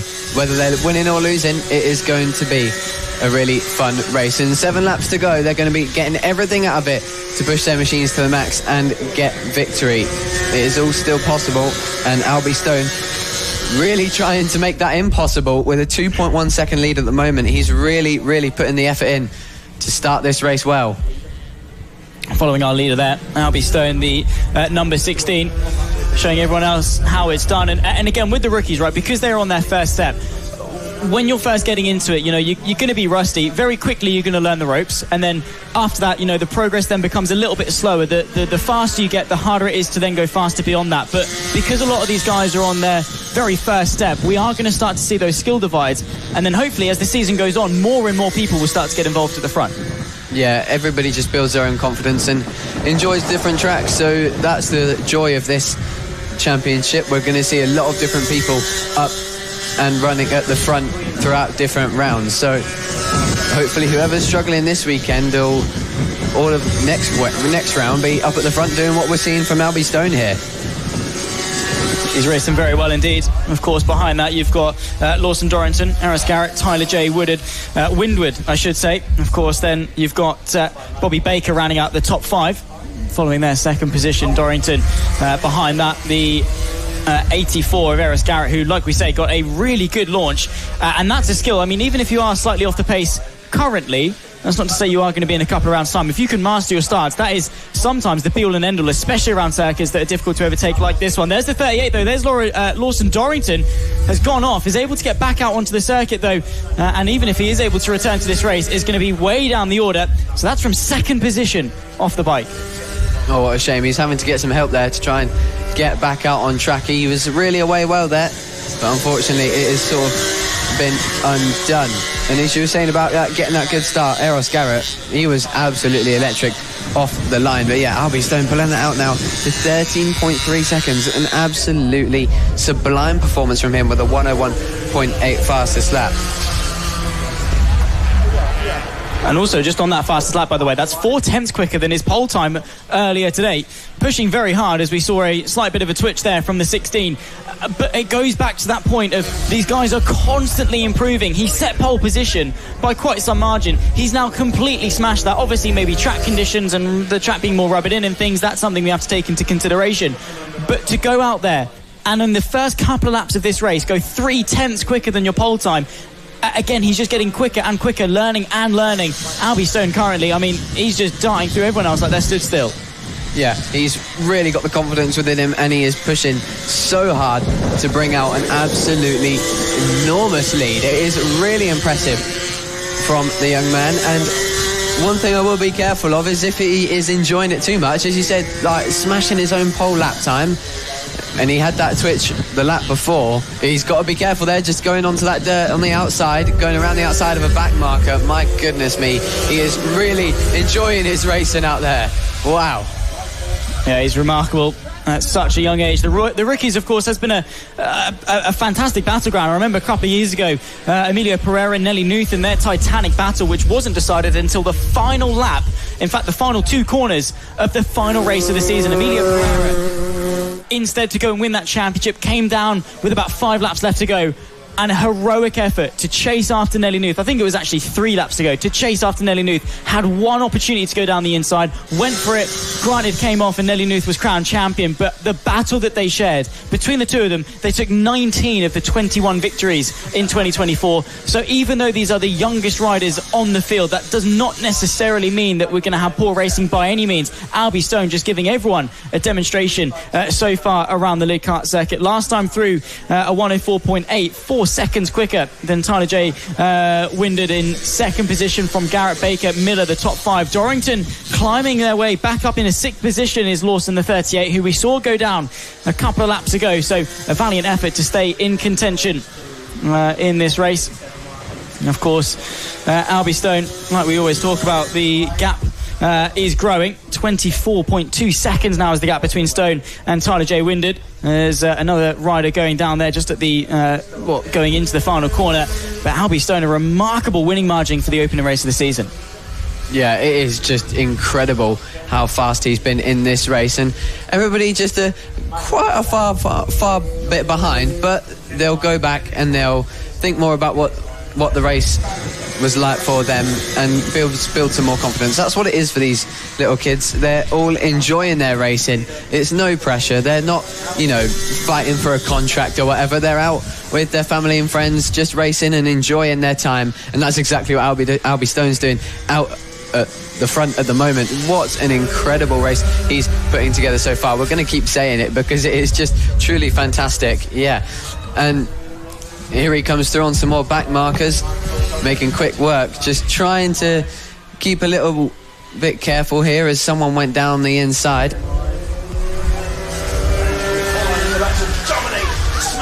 All right then, 1 lap to go for Albie Stone. He's got all of a lap to go until he is crowned the winner of the first race of the weekend for the AC40 Rookies and the first race of the season for them as well. An absolute barnstormer performance from him. It has just been spotless so far. Let's hope he keeps performing like this throughout the season. As Zach mentioned, there was an absolutely fantastic battle a few years ago even for the championship. And if Albie Stone keeps rolling like this, then I don't think it's going to be as close, but it'll be just as spectacular due to this incredible performance as he comes around the penultimate corner, just with a back marker in front. He's going to go around the outside. Oh, sorry, no, not the penultimate corner. It's the other layout, isn't it? And here he comes then into one of the overtaking hotspots around this penultimate corner. This time, look at that gap. It is just unseeable, but what is seeable is his talent. Albie Stone wins here at Lydd karting circuit. What a performance from him in the AC40 Rookies race. He'll definitely be on top of the world going into the next race. Truly fantastic. Yeah, what a display there from Albie Stone. A dominant run to kickstart the 2026 season in the AC40 Rookies. But again, the other riders, a valiant effort from each and every single one of them. I mean, the bravery to take to these machines at such a young age around this circuit and deal with that adrenaline. I mean, you have to commend that bravery. The youngest riders that we've got, upwards of 7 years old, incredible to see them out on circuit. I mean, even if they didn't win, even if they weren't even in the top 20, to be out on circuit, giving it a go, making that progress, it's incredible to see. Yeah, and he's still going on strong for it.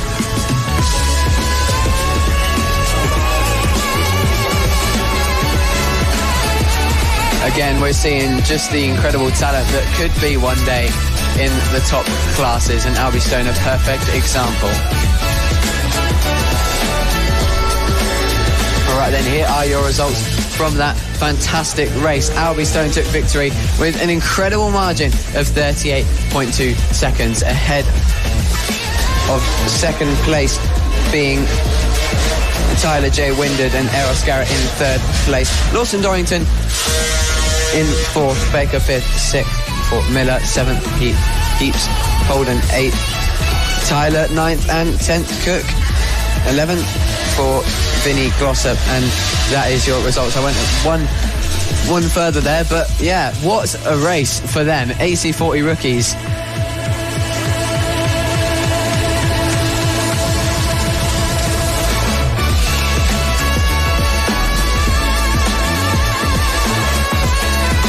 It's time for the AC40 Inter class, the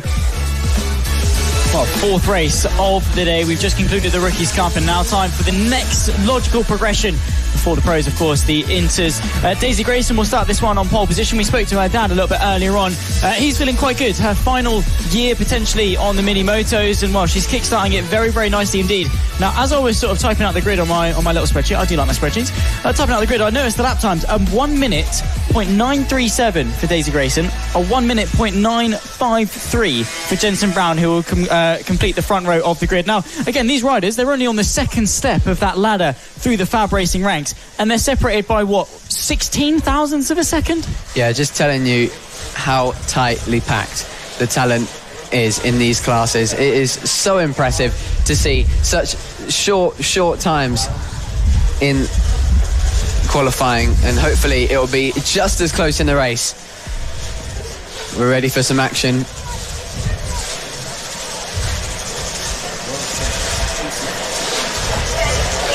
The AC40 Inters then about to get running. They would have seen that AC40 Rookies race and be willing to put on just as much of a show that Albie Stone did back there with an incredibly dominant performance. But I can't really see that happening with how close those qualifying times were, Zach. No, it's going to be a tough one to dominate. Of course, behind Daisy Grayson and Jensen Brown, you've got Logan Paisley, who will start this one in P3 alongside Austin Baton on the second row, Zach Apisic from Oakley Hipwell on row 3, Chase Carter and Casey Reeson on row 4, Keely Bailey and Chase Richards round out the 10-rider field that we've got for the AC40 Inter class. And, well, very much looking forward to this one. Of course, the Inter class coming into this one, 9 laps of racing for these guys. And like we say, 16,000 separating the battle for pole. Daisy Grayson, well, she needs a good start to fend off Jensen Brown.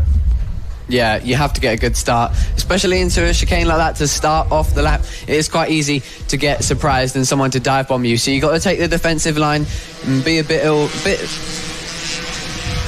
careful going down into turn 1, just to make sure you don't get caught up in any nonsense. And of course, a big hello to our worldwide viewers who are joining us for what promises to be an absolute show for AC40 Inters. All right then, Logan Paisley lines up. We get ready to go, the engine's revving high, sounding brilliant. Not much better sounds than motorbikes going around the track on a nice Saturday afternoon. Thankfully no rain, not the best of weather, but we're going to be grateful. Here we go then, AC40 Inters, it is time to get rolling. Here we go. Oh, a big jump start, something's happened there. I think we had a problem with the lights, a few riders jumping the line, so I'm not quite sure what happened there. Just go when you like, I think. Yeah. Is the mentality that Jensen Brown was given. I mean, quite a few people eager to get the season underway, let's put it that way. I mean, Daisy Grayson was just sat on the grid getting overtaken by fourth behind and just going, what's everyone playing at? She's still got the flag in her hand. They're back on the grid, so hopefully second time lucky. Yeah, try again. I think a few too many riders copied him there and went for it, so yeah, complete reset. Just getting probably a little telling off for that one, but we will see what will come of this race in the AC40 Inters. They're going to get another shot at this one, and let's hope nobody jumps to start this time. We're away, and it's a bit of a rocky start for Daisy Grayson as Jensen Brown goes through on that yellow bike. Oh, and a crash at the start there for two riders. and somebody injured, unfortunately, as the race goes on. Yeah, we'll confirm as to the two riders that were down there, but good to see them on their feet, albeit maybe slightly winded or slightly hurt. Nonetheless, at the front end of the field, Jensen Brown leads from Daisy Grayson in second position. Chasing after them will be the likes of Logan Paisley and Austin Baton, trying desperately to stay in contention after being slightly off the pace in qualifying. 9 laps of racing for the Inters, and following that battle at the front there, you can see the 119 of Daisy Grayson, of course the black and the pink, chasing after the yellow and blue of Jensen Brown, the 171 through the infield section, set up that late apex, get the acceleration off of it. So far so good on the opening lap for Brown, who, well, timed his start a little bit better this time. Yeah, Logan Paisley also got a good start there, up into third place now, chasing this battle between Daisy Grayson and Jensen Brown. Daisy was just a bit of a difficult start, and now has got some work to do to get back through on Jensen Brown as they go through that yellow flag sector there, and they're all good to go racing now. Hard to miss, as you said, that yellow and black machine as she tries to look for a move into the hairpin. Just a little bit too far back for now, but still, she's got plenty of time to calculate. And what's sort of going through the mind of Grayson right now, you know, in terms of what she's feeling, of course, supported by the House of Moto highest achieving female racer award that's been sort of going on for the last couple of years, giving those female riders the platform to prove their talent and to, well, not necessarily to prove it, but to showcase their talent onto such a big stage. And that support, I mean, going a long, long way, whether that's, you know, displays at shows or the support at circuit, the effort that goes in there is phenomenal. But right now in this race for Daisy Grayson, you know, she's focused firmly, her eyes set onto the rear end of Jensen Brown just in front of her. What's going through her mind? What can she, you know, try and do? What differences can she make to get herself back into the lead? I tell you what differences she can make is hard on the brakes, and that's exactly what she was there into the hairpin. Closed some really good time on Jensen Brown, and as you said, with all that support, she's got more motivation to be the best, and that is exactly what she is going for at the moment. P1 in this race. She chases down Jensen Brown, still trying to find that way through, but as I said, probably just being a little bit careful for now, just waiting and seeing where Jensen is strong. Got a long way to go, so nothing too crazy for now. Let's make sure everybody gets to the end. That's what they'll be thinking at this point in time. Quite windy out, and that'll be affecting these little bikes. Might just be throwing some people off a bit, as looks like Logan Paisley is under threat to lose his podium position from Austin Baton, who's looking racy coming out of that last corner, trying to get in the slipstream on what a straight that's not all that long, so it's hard to get the benefit of that.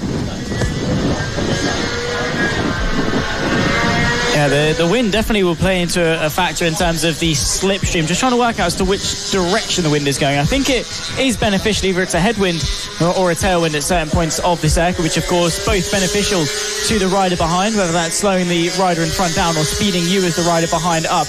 Battle as well for third position. You've got Logan Paisley versus Austin Baton.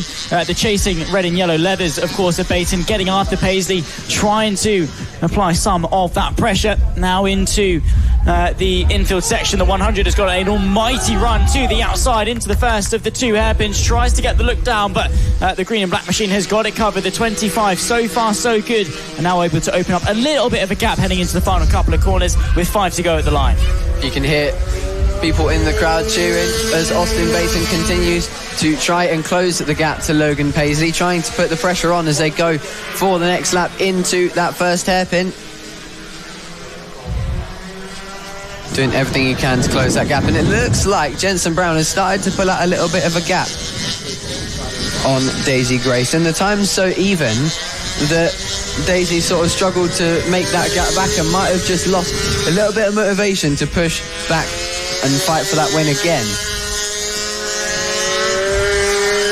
But Austin Baton all over the back now of Logan Paisley, trying to find a way through on that green machine. And every time we come through this camera shot, you can hear, yeah, absolutely erratic crowd pushing on in the hopes that their man, Austin Baton, will take home the podium today. But Logan Paisley doing well to hold on to it at the moment. A podium would be a good way to start the season, good confidence as well, especially if you're earning it back in a battle. Daisy Grayson has started to close back in a gap. Might have just heard me saying she's losing motivation and wants to prove me wrong with a brilliant move pulled off by Daisy Grayson. Jensen Brown wouldn't not have seen that coming. How about that one, Zach? That was a surprise lunge.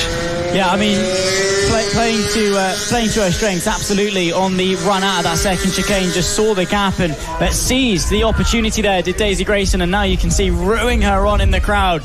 Team members, fans, family members, the like, whatever you want to call them. Then, of course, now chased by Jensen Brown, who's going to try and apply some of that pressure again. These two separated by 16 thousandths of a second in qualifying at just the second step in their Mini Moto career. A long road ahead of them, but that's exactly the road that FAB-Racing can give them, that pathway into the RNG Moto4 British Cup. Of course, Daisy Grayson may be following in the footsteps of Nelly Knuth in the past. The House of Moto highest achieving female rider award could well go the way of Grayson if she keeps up this fantastic form. She goes down, drops the bike low side through turn number 4, desperately trying to get herself back on top. Jensen Brown will inherit the lead, and just like that, her sensational pace comes crumbling down with a couple of laps left to go. Oh, a heartbreaking moment there as we were just singing her prayers on what an amazing move she pulled off to take the lead, but she's back on and looking to get back within that top 5 battle. So not too much time lost, but of course disappointed to lose out on that one, but there's more chances for her to take victory this weekend as we look back to the podium battle between Austin Baton and Logan Paisley. Austin's struggling to find his way through, but still there's plenty of opportunity for him to close that gap. What you find with these mini motos is that they'll randomly find something in a corner and that gap will go from large to small to nothing, as we saw that move earlier from Daisy Grayson. That could easily be possible from Austin Baton if he wants to. And of course that's now a battle for second because Grayson's down in 5th, but Jensen Brown, he won't believe that. He would have thought, oh, I've got some work to do now to keep up with Daisy Grayson, and now he's back out front and he's just got a few corners to go. One more lap after this, and a strong ride from him. Really an even pace and just stayed calm when Daisy went through. Didn't exactly go for it and follow her onto the ground. So he's done a good job here as he just gets through on some back markers. And now, as he comes around the penultimate corner, being wheeled on onto the final lap, making his way through on some more back markers. It has been a really strong race from him to go toe-to-toe with the pole sitter. And if he keeps up like this, we'll come out on top for this one, as Daisy Grayson's already made her way back up into 4th place. A valiant effort despite the crash, staying motivated and staying fast, and proving why she'll be a force to be reckoned with for the next race. And it looks like Logan Paisley and Baton still not much of a battle between them. Looks like the gap has started to stretch out a bit more now, but how about this then? Jensen Brown, only a few corners to go. That yellow and blue machine, a brilliant ride. Kept his cool in the fight. A surprise lunge was sprung on him and he didn't budge. He stayed cool, and here he comes in around the penultimate corner. You can hear the cheers, you can hear them going nuts for him. He is the winner for the AC40 Inter on Saturday at Lydd Kart Circuit. A brilliant ride from him. Logan Paisley takes home second. A good ride from him to fend off Baton in 3rd. A good podium for him as well. And Daisy Grayson, a strong ride to come back to 4th, but she'll ultimately be devastated to lose out on the victory there.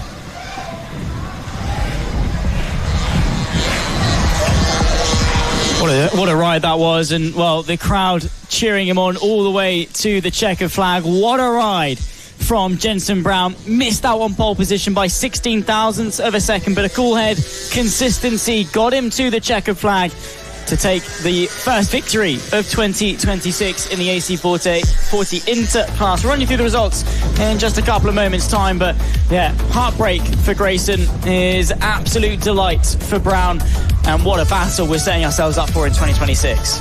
Yeah, for sure. Daisy Grayson is going to be going all out for that in the next race, trying to beat Jensen Brown this time without any mistakes, but nonetheless, 4th place, a really good result for her.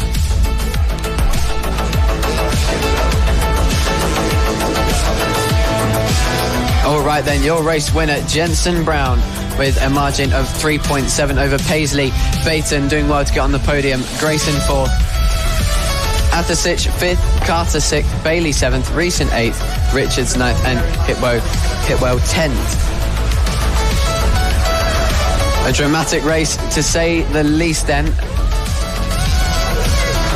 as we head to the next class on track.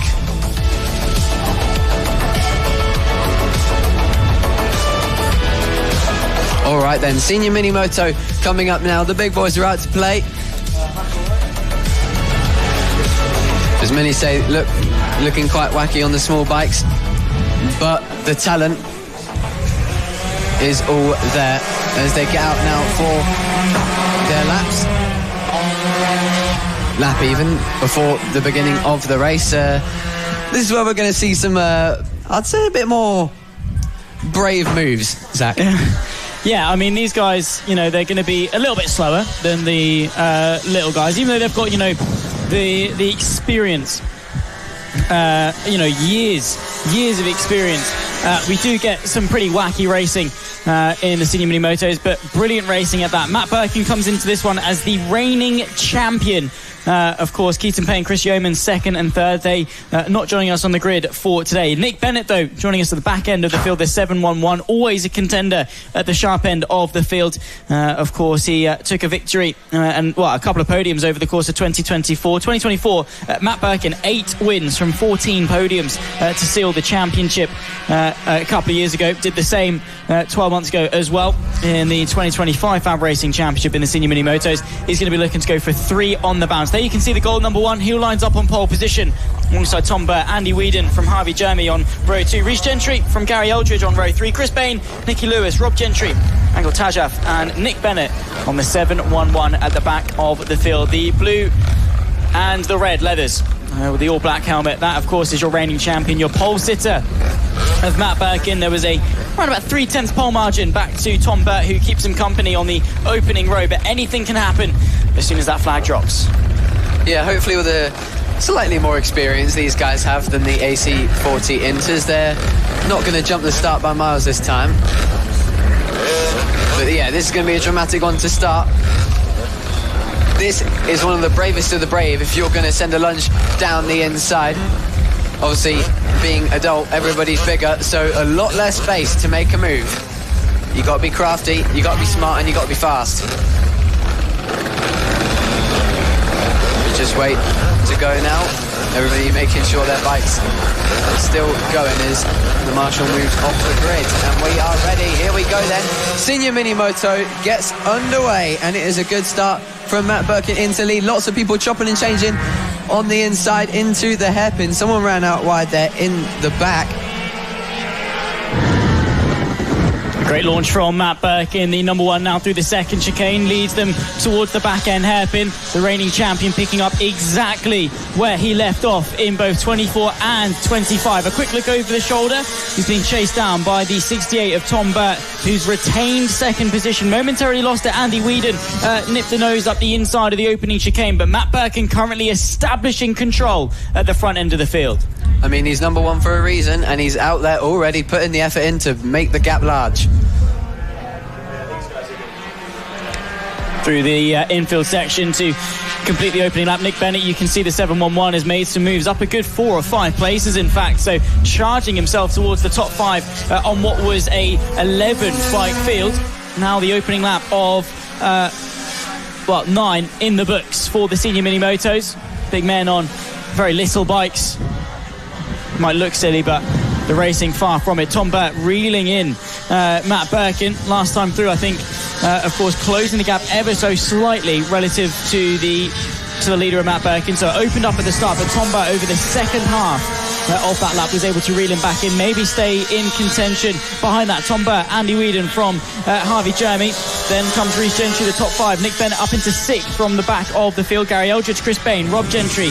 Then comes Nicky Lewis and Angel Tazeth for the 11th rider on the field, currently running with 8 laps left to go. 7 at the line. It's Birkin from Burt. The gap under a second between our 2 leaders.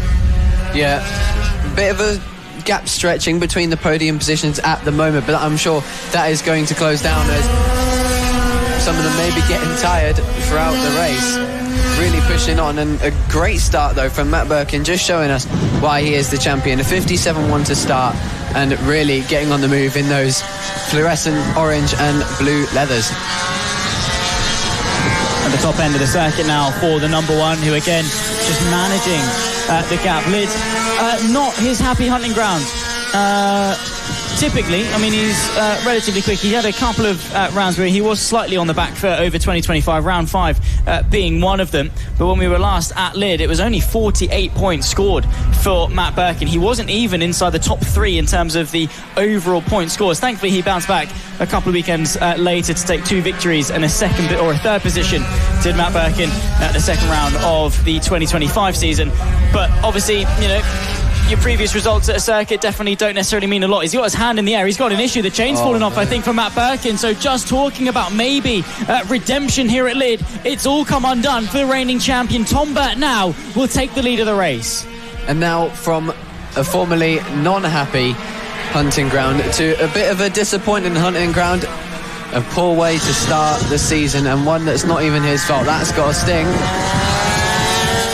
And now we've got our new leader, Tom Burt, who's only 4/10 off Matt Birkin. So the pace, not too bad for him so far. And I'm sure that'll build as the pressure begins to enlarge for the guys behind him, chasing him down. Andy Whedon, will be seeing that and going for it. And then behind him as well, Harvey Jeremy, realising he's within a podium battle, and now commences this podium battle between him and Whedon Head. So now the mentality of this top 3 completely shifting after Matt Birkin, who every time we see him DNF, it almost certainly is that his chain's fallen off. He's sort something out, I think. 5 laps left to go. But now, yeah, this entire mentality shift happens, because before it is, he's dropping away, but, you know, it's not exactly like it's for a win. You know, we can settle for this position. Now it's a case of you've been given this opportunity, go for the last 5 laps of this race, because now the opportunity is there. Matt Birkin leading the race. You know, maybe on pure pace no one's really going to catch him, but now they've been given this opportunity, you can see they're going to be fighting tooth and nail for it. Into the double hairpin complex at the back end of the circuit, the 45 all over the rear end. That's Harvey Jeremy on the back of Whedon, both of whom are trying to chase after Tom Burt, but a fight now for 2nd position in race number 1 of the Senior Mini Motos, the opening race of the 2026 season in the Mastermac FAB-Racing British Mini Bike Championship, as Jeremy gets it all sorts of wrong, out of shape on the throttle a little bit too early through the final corner. Yeah, got a bit too giddy on the throttle there, I think, and went quite out wide into the dirty stuff. So he's got a bit more work to do now to reclose that gap that he earned only a few laps prior. As he chases down Andy Whedon, he's done well there to not lose too much time. He was a bit wide there again, but he's definitely still got a chance at the podium. Tom Burt staying out in the leads pretty strong, and he was faster than both Whedon and Jeremy on that last lap. So the gap at the front is growing in favour of Tom Burt, the 68 machine. Last time through 57.7, so it's not by much, because Andy Whedon set a 57.8. Of course, if there's any back markers or any troubles for Burt, he could well be feeling the hurt if Whedon can close back in. Next time through, we'll see as the timing page refreshes, another 57.7 for Tom Burt there. Remarkable consistency. Same too for Whedon, who now gets himself into the 57.7. So it's all well and good matching the pace of the leader. You want to go and catch him, of course, for Tom Burt, who we believe could well be having his maiden weekend here at FAB Racing. what a better way to top it off than your maiden victory in your first go. I mean, surely you just hang up the leathers after that and keep a 100% win rate, wouldn't you? Yeah, of course. I mean, needed a bit of luck there for it to go wrong for Matt Birkin, but that is just how it goes in racing. Everyone needs luck, and to be honest, luck is a really good shot of it. As you could see, Matt Birkin there still having his issues in the middle of the track. But yeah, Tom Burt, what a brilliant way it would be to take home the victory on his debut. But Andy Whedon is determined to close that gap. It doesn't look like he's able to pull it in with only 2 laps left.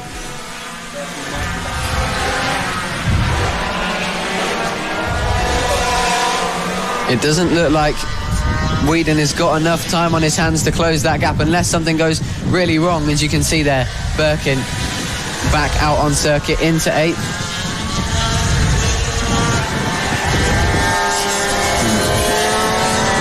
The lap of the race now, Tom Burt leading after inheriting it from Matt Birkin, who nicely gets out of the way from him. A valiant effort though from Matt Birkin, and again, the mentality of a championship, right? You've had the poor luck, your chains come off, you pulled over, and immediately down on his knees trying to fix things, desperately trying to get himself back into the race, because now if he finishes 8th, that's still a decent chunk of points. I believe off the top of my head it's about upwards of 10 points, which minimises the gap in the championship, which of course is when you're coming into this as the reigning champion looking to go for 3 in a row.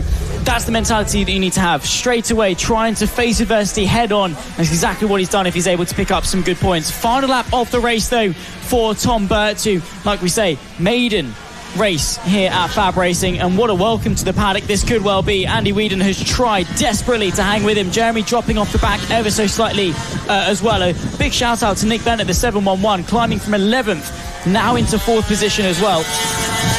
So half a lap left to go for Tom Burt, and what a ride that it has been for the 68. Started his first race on the front row alongside the reigning champion. The pressure absolutely on for the 68, and now into the hairpin complex for the final time. He's keeping it tidy, and this, a victory to remember, a race to remember.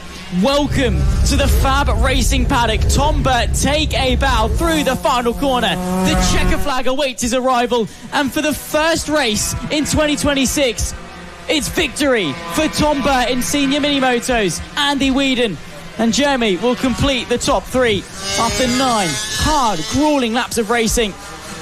And well, he can breathe a sigh of relief now for what maybe was only going to be 2nd position. He's held his nerve, he's maximised his opportunities, and he's taken victory after 9 laps of racing at Lydd. Yeah, and as you said, just might as well hang up the leathers now and keep a hold of that 100% success rate. Or do it again tomorrow. Either one. As simple as that, really. Just go and win. Great ride from Tom Burt to bring it home. Good stuff. You can see from the dark red leathers there, and I'm sure we'll be seeing his face for many races to come. There you can see Jamie King and Chris Wells there. They'll be taken to the track in about an hour's time or so. Jamie King, a 4-time champion here at Fab Racing. But let's run you through the results of senior mini motos. Tom Burt takes victory in the first race of the season. Whedon from Jeremy, the top 3, with Bennett and Gentry rounding out the top 5. Then comes Gary Eldridge, Bain, Birkin completing the top 8. A valiant effort from the reigning champion to consolidate some points and limit the damage from Gentry and Lewis at the top 10 in what was an 11-rider field. It was then behind that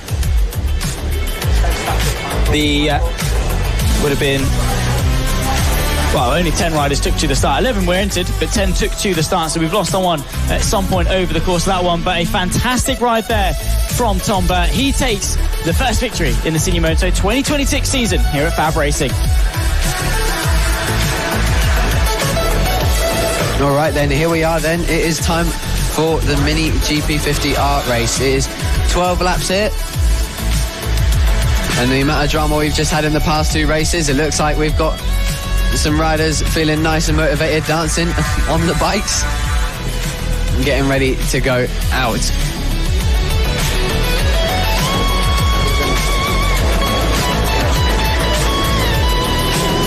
So taken to the start of this one, Emilio Pereira, El Toro, the 31, will start on pole position alongside Jensen Knowles on the front row. Tommy Williams, the 51, as you can see there, has climbed through the ranks of Mini Moto machinery And, he'll start this one third position alongside Jenson Cedras, the number 2, again, just alongside the all-blue machine of the 51. Now, Emilio Pereira, we spoke about him a little bit early on when we were talking about the AC40 Rookies class, his titanic battle with Nelly Nuth. He went on to win a British Championship that year as well, elsewhere from FAB. He's a very accomplished rider, is Emilio Pereira, and again, a very continuous journey, very accelerated journey. He's not gone through rookies, inters, pros, done a couple of years in each. He's really hit the ground running, gone bosh, bosh, bosh, all the way up through the ranks. Now, of course, on this bigger geared machinery is Emilio Pereira. And into 2026 takes the first pole position of the season, and by no mean margin either, 4/10 clear of Jenson Knowles. Yeah, that'll be a good booster going into this one. And it'll be a safe reminder when he's out in front, if he's out in front, if he gets a good start, that he can keep that in his head and stay calm. He knows he's got that pace over the others, over one lap, but can he do it over the race? That is the ultimate question. What's his race pace looking like? Because he's got the bullet behind him on the grid, Jenson Knowles, and he'll be looking to fire off the line like a bullet into turn 1 and possibly get up the inside. What's faster, a bullet or a bullet? Pereira or Knowles? Who do you think? Well, we'll have to see down in turn 1. Tommy Williams as well, the 51. Talking about Emilio Pereira's career in rookies, on the grid in that year as well, was both Jenson Cedras and Tommy Williams. Speaking of them, they finished 3rd and 4th in that respective season behind Nelly Nuth and Emilio Pereira. Tommy Williams took a victory the final race of the season when we took to Ella Park for the second time across the season. He also took 16 podiums, which was actually more than both Nelly Nuth and Emilio Pereira, which of course an incredible effort from Tommy Williams, showcasing his consistency. And in the end, we speak about Nuth and Pereira and their valiant battle over the course of the 21 races. Tommy Williams that same year was only 18 points off. So talk about a rider who could well take the fight to Pereira in 2026. Tommy Williams absolutely is in that conversation. Yeah, he's going to be motivated to get involved in this one. Is that Lucy Curtis potentially? Bradley Curtis's sister, Moto 4 rider in 2026, giving us a hand here at FAB-Racing. Joined us in the commentary box at Rowra 2 years ago as well, with Daisy Polden, I think it was, my memory trying to serve me correctly. Of course, the test for the RNG Moto 4 British Cup a week ago at Donington Park. Of course, a fantastic circuit, a fantastic venue as well. So those guys will be taken to the grid for that in 2026, joined by the likes of Harrison Day, who of course was the 70 British champion of last year. A lot of excitement in the world of junior moto riding in 2026. Yeah, I mean, a lot of riders have gone straight on to the Moto 4 British Cup and just been absolutely fantastic, and Harrison Day was definitely no slouch in that situation. He was all over the place and all in that top 5. It just was so impressive. Top 3 on day 2 from him, and a shout out to him because I know he's watching. And good luck for his season in the Moto 4 British Cup, and good luck to all the riders in the Moto 4 British Cup as we get ready then for Mini GP 50R. Moment away until we get this one on circuit for the Mini GP 50R class. Hopefully it won't be too much longer. Big hello and a welcome to everyone joining us here in 2026, the first round of 7 this year. Make sure, of course, you like, follow, subscribe. Let us know who you're cheering on for, where you're watching from, and what you're most looking forward about in 2026. Myself, Zach Sweeney, Riley Davis alongside me in the commentary box. Of course, coverage brought to you by Motorsport Media and Motorsport Radio. 7 rounds this season. We've got, of course, this weekend at Lydd, Clay Pigeon, Hooton Park, Ella Park, before we go to Rowra, Three Sisters and Clandau to round out the 7 rounds, on top of the secret special event that we can't talk too much about, but keep an eager eye on that over the coming weeks. Quite exciting, of course, in the world of Mini Moto racing. Probably, arguably, maybe one of the biggest events in the world coming up in 2026. But we can't say. We're sworn to secrecy, so these guys are going to have to follow along on all of the FAB-Racing socials. But, looking at the calendar we've got ahead of us, any, one that sort of grabs your eye, anyone you're particularly looking forward to? To be honest, I'm not all that sure. I've never been to any of these circuits on this calendar, so it's all a bit of a new experience, and whichever one has the best racing, and so far Lydd is doing well to compete for that one. It is indeed. I mean, we look at the likes of Clay Pigeon, which is a very fast circuit, similar to that of Lydd, some riders' favourite. Hooton Park, which of course is tight and twisty and technical. Ella Park, the undulating nature of that sort of middle sector. As you go up over the crest into the chicane. Jamie King's home circuit, of course, down in Beccles. Rowra, of course, nestled in the quarry in the Lake District, and a brilliant circuit with the hairpins, with that run into Sunny Bend. I mean, it's fantastic. Same with Three Sisters, that run up the hill through the chase then downhill. The venues that we've got this year, you know, you'll visit them. They're pretty good, all right? You have to take my word for it for now, but trust me, they'll be pretty decent. Of course, a big thank you to all of our marshals and the roaming marshals that we've got, parents and team members jumping their way onto circuit as well to give their assistance. Big shout out to the medical crew as well for their efforts this weekend. We genuinely couldn't go racing without them. And of course to all of the team members at FAB-Racing again for their efforts in 2026. We couldn't do it without them. They're very important, the backbone of the series. Of course, the series that has given the platform for so many young riders to propel their way through the ranks over the years, over the last countless years, before some of the riders on the grid were even alive themselves. Next up, of course, will be the Mini GP 50R class. As we've touched on, Emilio Pereira will start alongside Jensen Knowles on the front row of the grid. And again, even though the weather's not really been playing ball, the sun coming out a little bit out on circuit. The racing has been very heated, even if the circuit isn't. Yeah, the sun is starting to come out now, and thankfully no rain throughout, so we'll have some undisturbed racing weather-wise for the rest of the day, unless my commentator's curse transcends into the skies.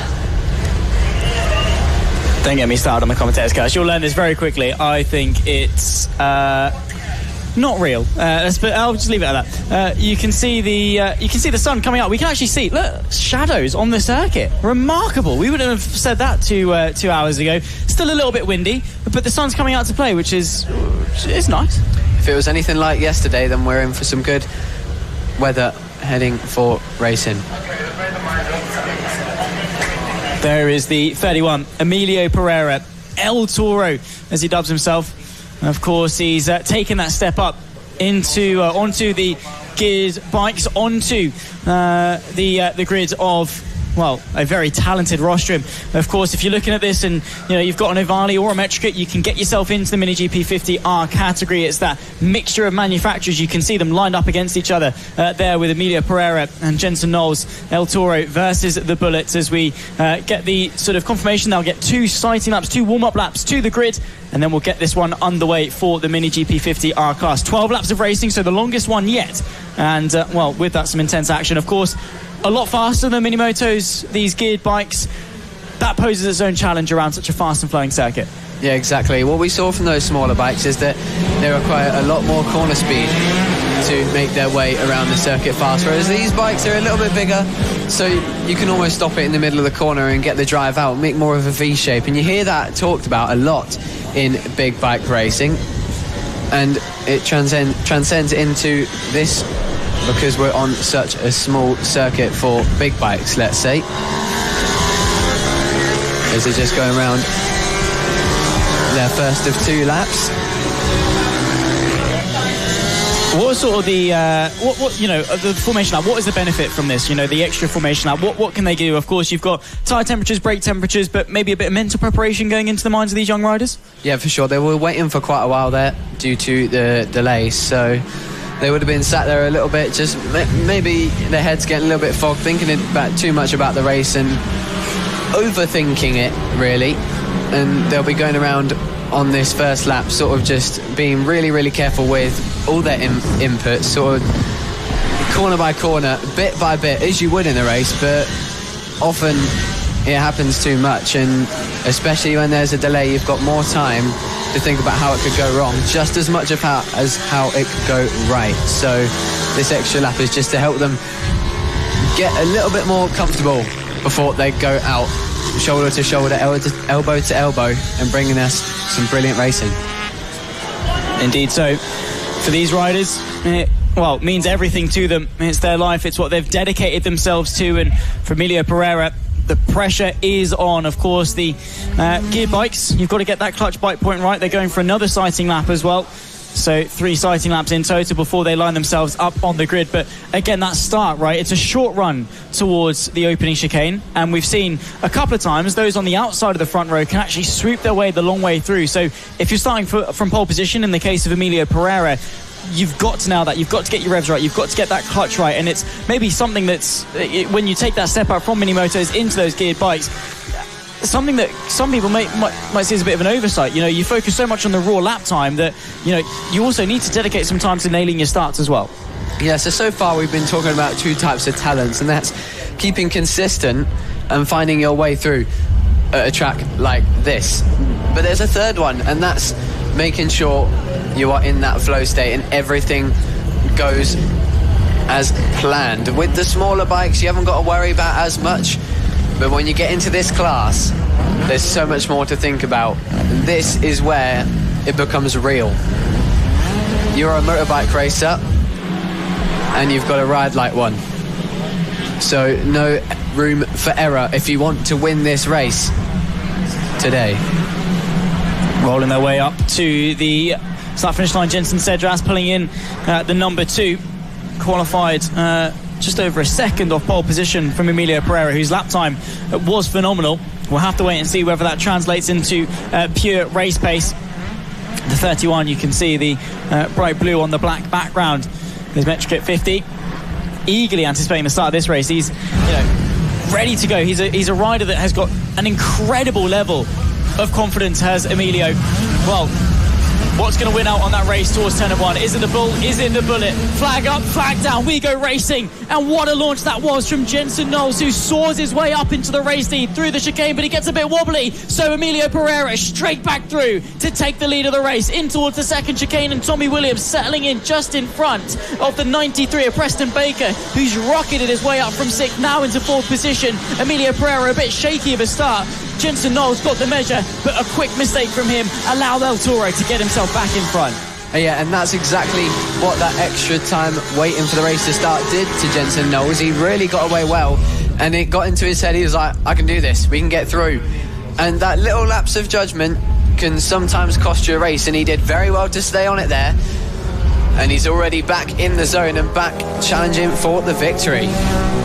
Lap 1 in the books, and Emilio Pereira leads Jensen Knowles. Not by much, though, as Tommy Williams is keeping tabs with our 2 leaders. 12 laps of racing, so about 10 and a half left to go as they work their way through the second chicane. You can see the Union Jack liveried Ovali of Jensen Knowles, the front row start, and that quick mistake, and this is it, right? At such a young age, to get that reset, to have made that mistake, to have lost that lead, and now be straight back onto the rear wheel of Emilio Pereira. Incredibly impressive from Jensen Knowles. Yeah, exactly. It's precisely what I said earlier. It's being able to get in that headspace because there's so much more to think about.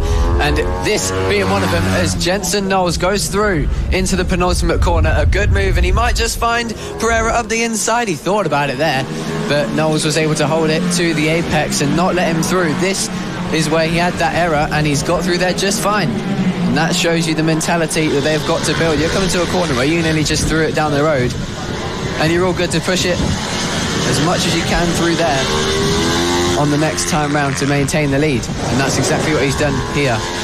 Yeah, nicely done from Jensen Knowles there. Emilio Pereira, though, not wasting any time to apply some more pressure, even looking in places that, you know, he's not intending to go for a move, just putting his front wheel in, showing that Jensen Knowles, you know, I'm not going anywhere. I fully intend to stay with you. This run towards the final corner, where a couple of years ago Travis Shaw would take the first victory in the Mini GP 70 Championship, his first of 5 victories in 2024. It definitely showcases that an overtake can be done. We've got Preston Baker, the 93, under a little bit of pressure as it stands, coming through the first couple of chicanes. Tommy Williams there as well, trying to stay on tabs with our 2 leaders as they negotiate, I think, a little bit of lap traffic in the form potentially of Emerson Oakley or Oliver Cheeseman. But you can hear the wind on the camera, and again, you know, you're very exposed on the bike. That wind is going to be playing a factor for these very light young riders. Yeah, 100%, but it won't make as much of a difference as we saw earlier with the Mini Motos. These bikes are heavier, which allows these riders to sacrifice a bit of corner speed to brake later and make almost a V-shape out of the corner. But you have to be nice and consistent through those last 2 corners, and that's what this top 2 are doing very well right now. They've dropped the man in 3rd, Preston Baker, who's just actually made his way through on Tommy Williams. So something happened to Tommy Williams there, maybe a moment, because he was right on this battle for the victory all of a lap ago. And now they're going to be working to catch. As you can see, that shiny blue showy of Preston Baker in 3rd place now. Quite reminiscent of Dixon's special helmet for 2024 at Silverstone. In which, of course, he won that race, which is what Preston Baker will be looking to do here in fine fashion. He's done well to get up there into 3rd, and he's going to look now to chase down Pereira and Knowles with 6 laps to go. Indeed so.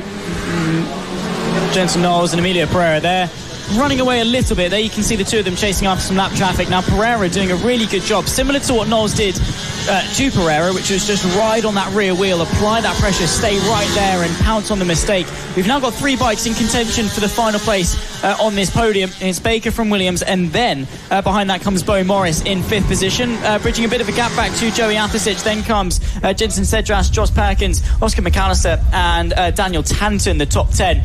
Halfway through this race, nearly, with 6 left to go, 5 at the line, as Tommy Williams and Preston Baker both dart to the inside of the traffic. The 51 not allowing him to get away. Bo Morris gets caught up a little bit, but back to the sharp end. Jensen Knowles still feeling the pressure from Emilio Pereira. Right now it's the bullet in front of El Toro, but 5 laps left to go, and with racing as close as this, anything can happen in the final half of the race. Exactly, they almost matched each other on the previous lap, so this is where Pereira really has to show his work ethic, how he can get along and keep in his brain that he can still win this race. That lap time was so close that there was nothing in it, and he has to try and dig deep and find something where he can pass Knowles with 5 laps left. No, sorry, 4 now, and 4 more for Pereira to find his way into the lead. All the meanwhile,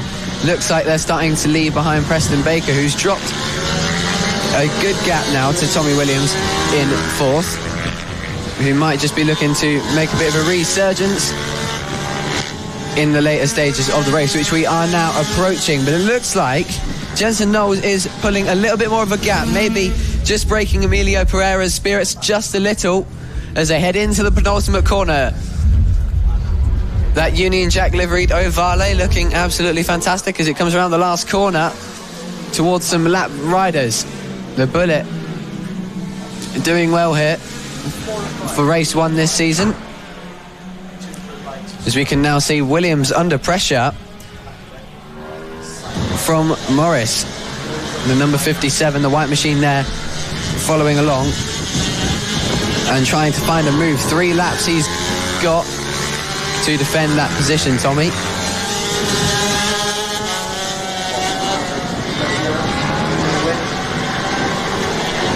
And of course, anything could go any way here, especially in motorbike racing. That's why it's the best. Camera panned away there for a second. I thought we had something to scream over. All right then, 2 laps to go, and here is Tommy Williams coming up to some traffic. So that's going to make Bo Morris's job of reclaiming that 4th a little bit harder as he chases down the lap riders.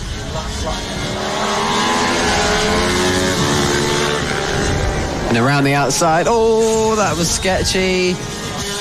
Managed to stay on it though and get through nice and cleanly. Yeah, that's Bo Morris, who, flirting with danger a little bit around the outside of a back marker, but nonetheless keeping it clean. Final lap for the leaders next time by, just awaiting their arrival on the start-finish straight. Jensen Knowles able to bridge a slight bit of a gap back to Emilio Pereira. Final lap of the race, and throwing the bike in through that opening chicane from Emilio Pereira, giving it absolutely everything to fend off or chase after the Ovale just in front of him. Jensen Knowles still under pressure, but with each corner that passes is one less opportunity. Pereira trying to find the space to the inside of the hairpin. Let's find out as they make their way through the undulating sweepers for the final time. Jensen Knowles, can he hang on? Yeah, Pereira did a 43.7 on that last lap, so he's got a new resurgence of pace and motivation to try and make it through. Oh, Knowles, he nearly goes into the back of him there, and he's got 2 corners to go to make something magical. He gets a good run through the penultimate corner, tries to cut it under. It's going to be the run to the line. Who's it going to be? It's Knowles who takes it, despite the efforts of Pereira. A brilliant lap there on the penultimate lap to take a 43.7, and a valiant effort as he nearly got Jensen Knowles to the line. That was, wow, what a finish there. As Preston Baker comes home for third, he'll be happy with that one after making his way through on Tommy Williams at the halfway point. Oh, what a race between the pair of them. Great respect shown as well. I think Pereira just got a little bit held up and stalled despite the run off the sweepers, as we've got a rider down at the final corner, up on 2 feet though, which of course is good to see. But on their parade lap in as well, you saw Preston Baker hang on from Tommy Williams, the two of those, the 93 and the 51, giving each other a brilliant battle as well, all the way through the opening Mini GP 50R race of 2026. But Jensen Knowles take a bow, holding off Pereira, who, again, it was that sort of immovable object versus an unstoppable force in the form of Pereira. And we'll run you through the results in just a couple of moments' time. But championship lead going the way of Jensen Knowles, who won by just over a tenth of a second. Emilio Pereira, Preston Baker, the top 3 from Tommy Williams and Bo Morris. Joey Atkinson from Josh Perkins, Daniel Tanson, Oscar McAllister, and Saxby rounding out the top 10 after 12 laps of racing action for Mini GP 50R. Of course, next up we'll be taken to the Mini GP 70s, but what a drive that was from Jensen Knowles.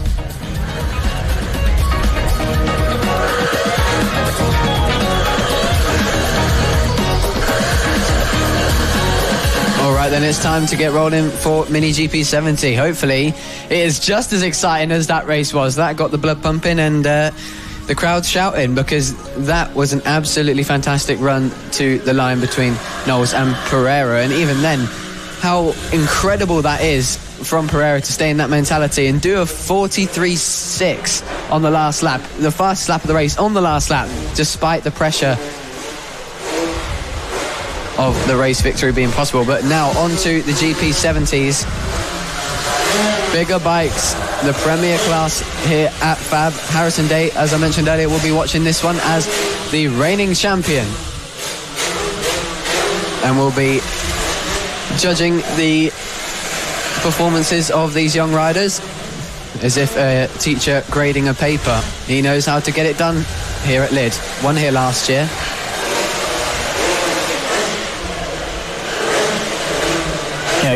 Good battle between Harrison Day and Frankie Watson in the opening round. Frankie Watson actually was the highest point scorer of anyone at round number 5 of the championship. Then went on to do a triple victory at the final round of 2025. Frankie Watson, who has been remarkable over the 50s, did the double as well, 50s and 70s for some rounds in 2024. There you can see him lined up, the toothless liveried helmet, and obviously on his bike as well.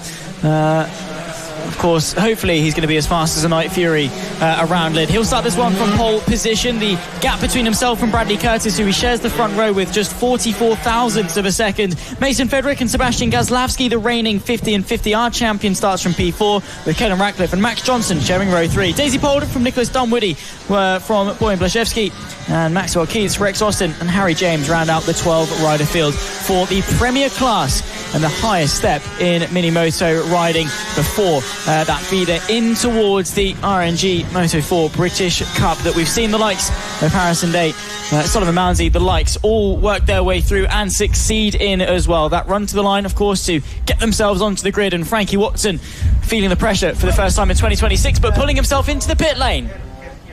Oh dear. Well, I was just about to say how he could be one to be reckoned with, but that is a real shame. Hopefully they get it sorted and back out on track.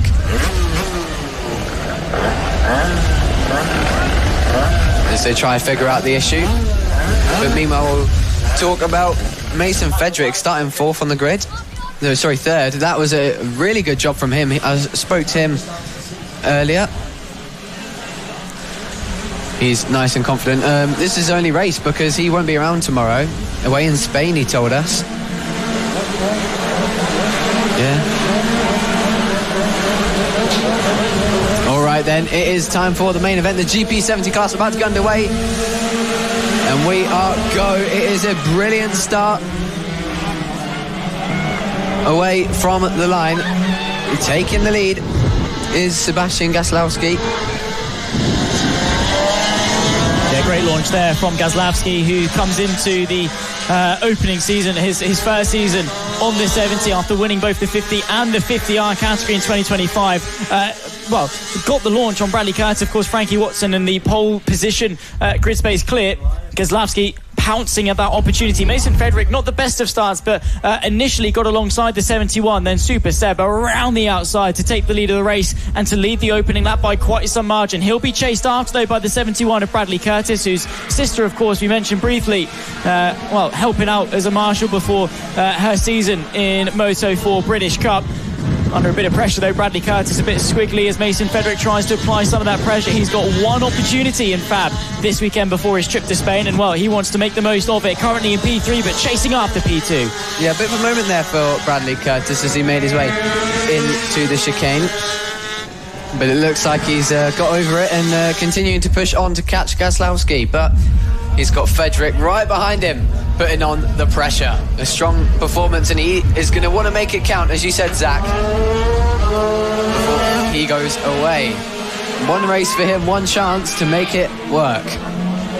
Almost Eminem lyrics. One shot, one opportunity. Very close.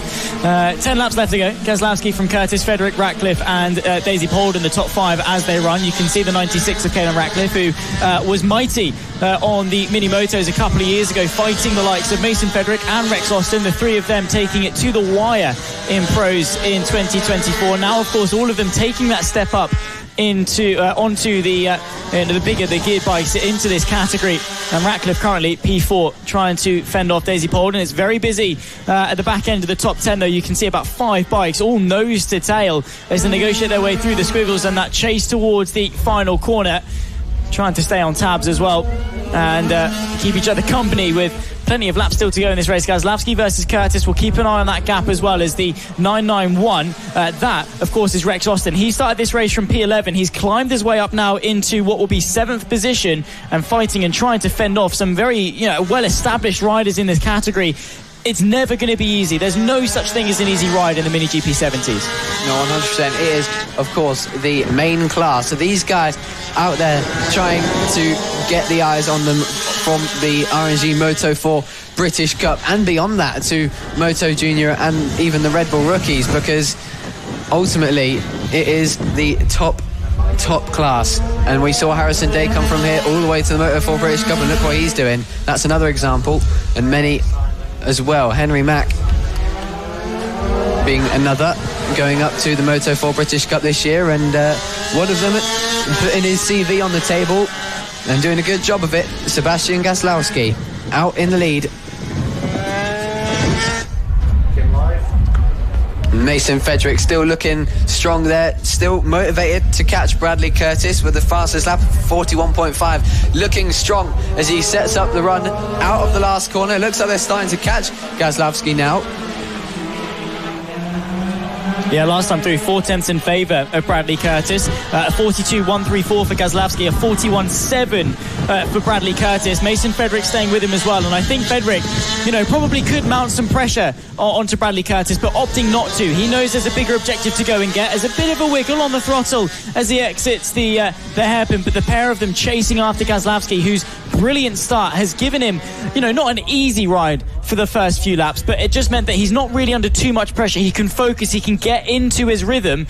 And now with 6 laps left to go, the second half of this race, now the pressure is going to begin to mount for Gaslowski, who, like I say, 2 championships over 2026, 2025 into 2026. He wants to go and get that premier class victory, and right now is in prime position to go and do so. Have to say, though, the last couple of years for Bradley Curtis, it's just been step of improvement upon step of improvement, and now fighting at the sharp end against 2 incredible riders in the form of Gaslowski and Fedrick, who's dropped off the back of this 1v1 now. It's turning into Gaslowski in the not too distant future will be having to look over his shoulder and maybe defend from the charging 71.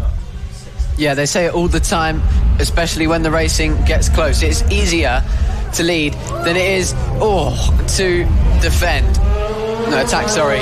And I got my words mixed up there, because a really big moment for Bradley Curtis is he was trying to contend for the lead going into the penultimate corner. Had a bit of a front end moment, asking a little bit too much of the front brake maybe to try and catch Gaslowski. But don't worry, Bradley, you've got plenty of time left. 5 laps to go, and the wind is definitely not going to be playing ball in this race. Opening up the squiggles as they negotiate this long left-hand horseshoe back onto the back straight, and that chase towards the final corner. Bradley Curtis knows he's strong here. He knows he can be good on the brakes. Change for the lead as Bradley Curtis goes down the inside of Sebastian Gaslowski. Nicely done. Gaslowski settles back into the slipstream. No one will try and fire one back down the inside of the chicane, but Curtis sweeps his way through, takes the lead of the race with 4 to go. He got it right that time and made sure it worked. He got it done, and we thought he might have just ran wide there and left a gap back open for Gaslowski to go through at the last corner, but he did a brilliant job to pull it back to the apex and make it work. And now, as I was trying to say a few laps before, he's got the harder job, as many motorcycle racers say, of leading when the battle is this close. You have no idea what they're doing behind you. You haven't got rear view mirrors, whereas the person behind you can see where you're strong and make a move whenever they want. It's their ball. And now they come down the straight. 3 laps to go and into the hairpin, throwing the bikes over quick through that chicane. And Gaslowski doing everything he can to stick on the back of Bradley Curtis. Mason Fedrick still just keeping consistent, started to drop back off this top 2, but he's still sticking in there. If one thing goes wrong, one moment of contact between Gaslowski and Curtis, and he'll be right there back in the fight. He will be indeed. 3 laps left to go, 2 at the line. Curtis versus Gaslowski. Have to say, impressed by Sebastian here. He might have a run into the final corner, a bit too far back, but showing his nose, and again applying that pressure, running it deep, spooning off at the corner, running it in deep, biting back for that second apex, and again that look into that chicane. He does get that run off the final corner, and that could be his weapon in his arsenal. Bit of lap traffic they might have to contend with as well, with a lap and a half left to go. Gaslowski, though, got to be careful not to override. He doesn't want to push too hard, make mistakes, become sloppy and allow Curtis to build a bit of a gap. Like I was saying, though, very impressive that despite the fact that Curtis rode onto the back of him, Gaslowski is still there and still applying that pressure. Yeah, along with the pressure building, because the race coming to an end, it's all for the win here for the first race. And here comes Gaslowski looking for a move, trying to repeat what Curtis did to him. Only a couple laps to go, and it is the last lap time. And if they catch these lap riders, then it is almost like a life or death situation, win or lose, because that can make all the differences. Those split second decisions to go right or left, around the outside or up the inside of a lap rider, as Gaslowski tries to go for a more wider line to get through on Curtis, doing everything he can as they approach these back markers. This will make the race if they manage to catch these two. The tension building for them both, and they know it is going to be intense. Here comes Gaslowski. He's going to look for a move. They try to go up the inside of a lap rider as well. That's going to get intense. Curtis goes through, and I think, a big moment there for Gaslowski. Whoa, he's got to the line just about on 2 wheels. And to be honest, at this point, he's probably just going to be glad he kept second place. But a brilliant ride from Bradley Curtis to hold off Gaslowski and take the win in the end. Yeah, the pressure was building there as Gaslowski pulls over to the right-hand side, probably breathing a big sigh of relief there.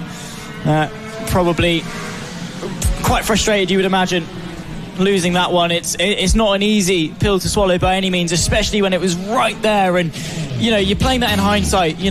Should I have defended the final corner? Should I have done this? Should I have done that? And when you've got hindsight, everyone is going to make the right decision in that clinical moment. And he didn't ride badly by any means. It's just that him and Bradley Curtis so evenly matched, rising to that occasion. The lap traffic, maybe with an extra lap Gaslowski would have got him, but nothing can be taken away from Bradley Curtis. Nothing can be taken away from Sebastian Gazlowski. Two formidable riders, and I'm looking forward to their rivalry over the course of 2026. The 71 would hang on to victory from Gazlowski and Mason Fedrick, who completes the podium. Kellen Ratcliffe from Daisy Polden, she completes the top 5 from Johnson Dunwoody. Rex Austin from Keats, and James, the top 10 after 12 incredible laps of racing action. And again, that sets the stage for the premier class of Fab Racing. Yeah, good ride as well from Kellen Ratcliffe to grab 4th.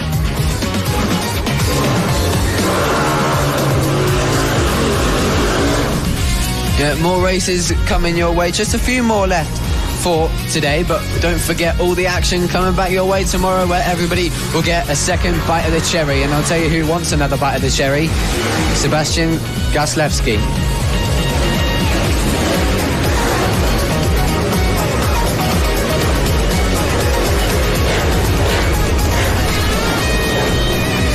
All right then, coming up now, it is time for Pit Bike 140 class.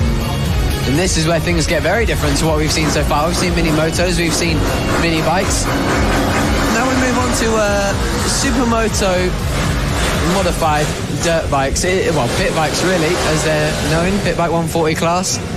This is where it completely flips on its head. The racing ethic sort of changes in the way you ride the bike, especially on corner entry. Might see some sideways action.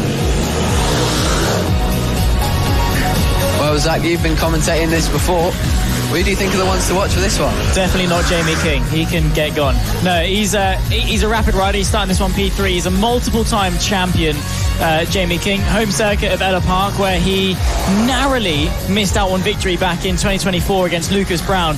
His home circuit, and looking to end what was, at the time, a 3-year win drought. In 2024, he went on to win the championship, taking 2 victories along the way. Last year, runner-up to Harrison Quincy, who starts alongside Chris Wells, who, by the way, again, a previous champion of the Pit Bike 140 category. 1, 2 and 3, all previous champions of the Pit Bike 140 class, and well, that just sets the stage for a phenomenal battle. Chris Wells and Harrison Quincy will share row 1 from Jamie King and Ben Simpson on row 2. Simon Gates and Bailey Lawrence share the 3rd row, with the 333 of Perry Thompson in 7th. Kieran Grimes from 8th, Daniel Cliff and Stephen Humphreys, the top 10. Bradley Ferreira, Luke Kirstein from Matthew Rayland, Jake Turnbull, Tom Wise, the top 15 from Dan Gilbert in P16. They're all lined themselves up all the way back to Roman Ratcliffe in P20 and awaiting the point to the flag, just lining themselves up, awaiting the arrival of Lee Clowes as well to set them underway. There you can see Jamie King in the all-blue Pit Bike Sonic, as his influencer name suggests. He's a rapid rider,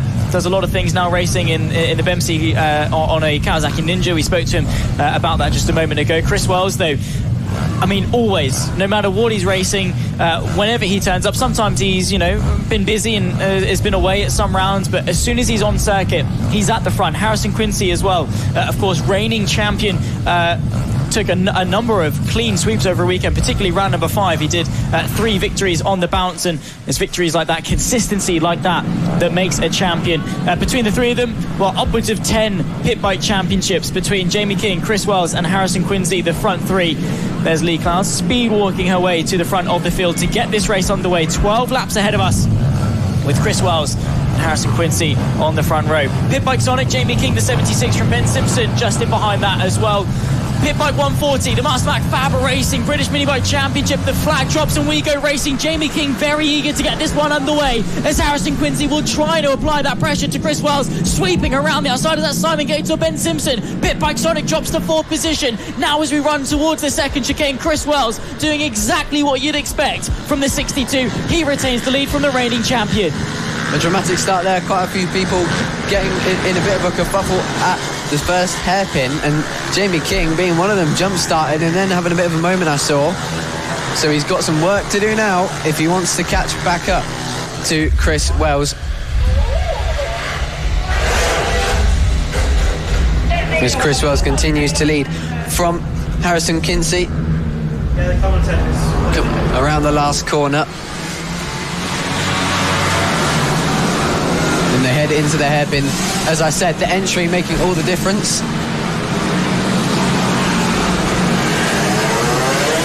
Yeah, Harrison Quincy into the lead from Sorry, I had a bit of a moment there on the timing. But yeah, Chris Wells in the lead from Harrison Quincy and Ben Simpson. Jamie King into fourth, trying to make up for that interesting start, to say the least. And behind him, Simon Gates chasing down the top four. Kept intense there. You can see the eyes of, I think it's Shadow on his helmet and not Sonic, which doesn't really play to his identity, but nonetheless, Pit Bike Sonic chasing after them. A very nice helmet fielded for 2026. Message from Race Control coming in. We'll confirm as to what that message is. Start under investigation, presumably, for Jamie King, probably taking a look at him as he contests now for second position. Chasing after Harrison Quincy, Ben Simpson in front of him as well. As Jamie King has had a horrific start to this race, but now trying to apply some of that pressure into the hairpin. Meanwhile, Chris Wells, again, exactly what you'd expect. He's bridged a nice gap, knocking on the door of 2 seconds as Jamie King tries to dart one to the inside of the final sweeper. Yeah, brilliant start from Chris to do a 44.7 already, dropping a good gap of 1.8 to Harrison behind him, and Ben Simpson hanging on tight there as here comes Jamie King looking for the inside into the penultimate corner, doesn't quite find it. It's hard to miss him with that bright blue and red livery. But one thing that was missed was the start, unfortunately, for Jamie King. Brutal. It didn't take you very long to get the message, get the memo on the Jamie King slander. No, he's phenomenal. Of course, a multiple-time champion and proving that out on circuit. Currently on the back end of Lawrence and Gates for 4th, 5th and 6th position. The 76 of Jamie King.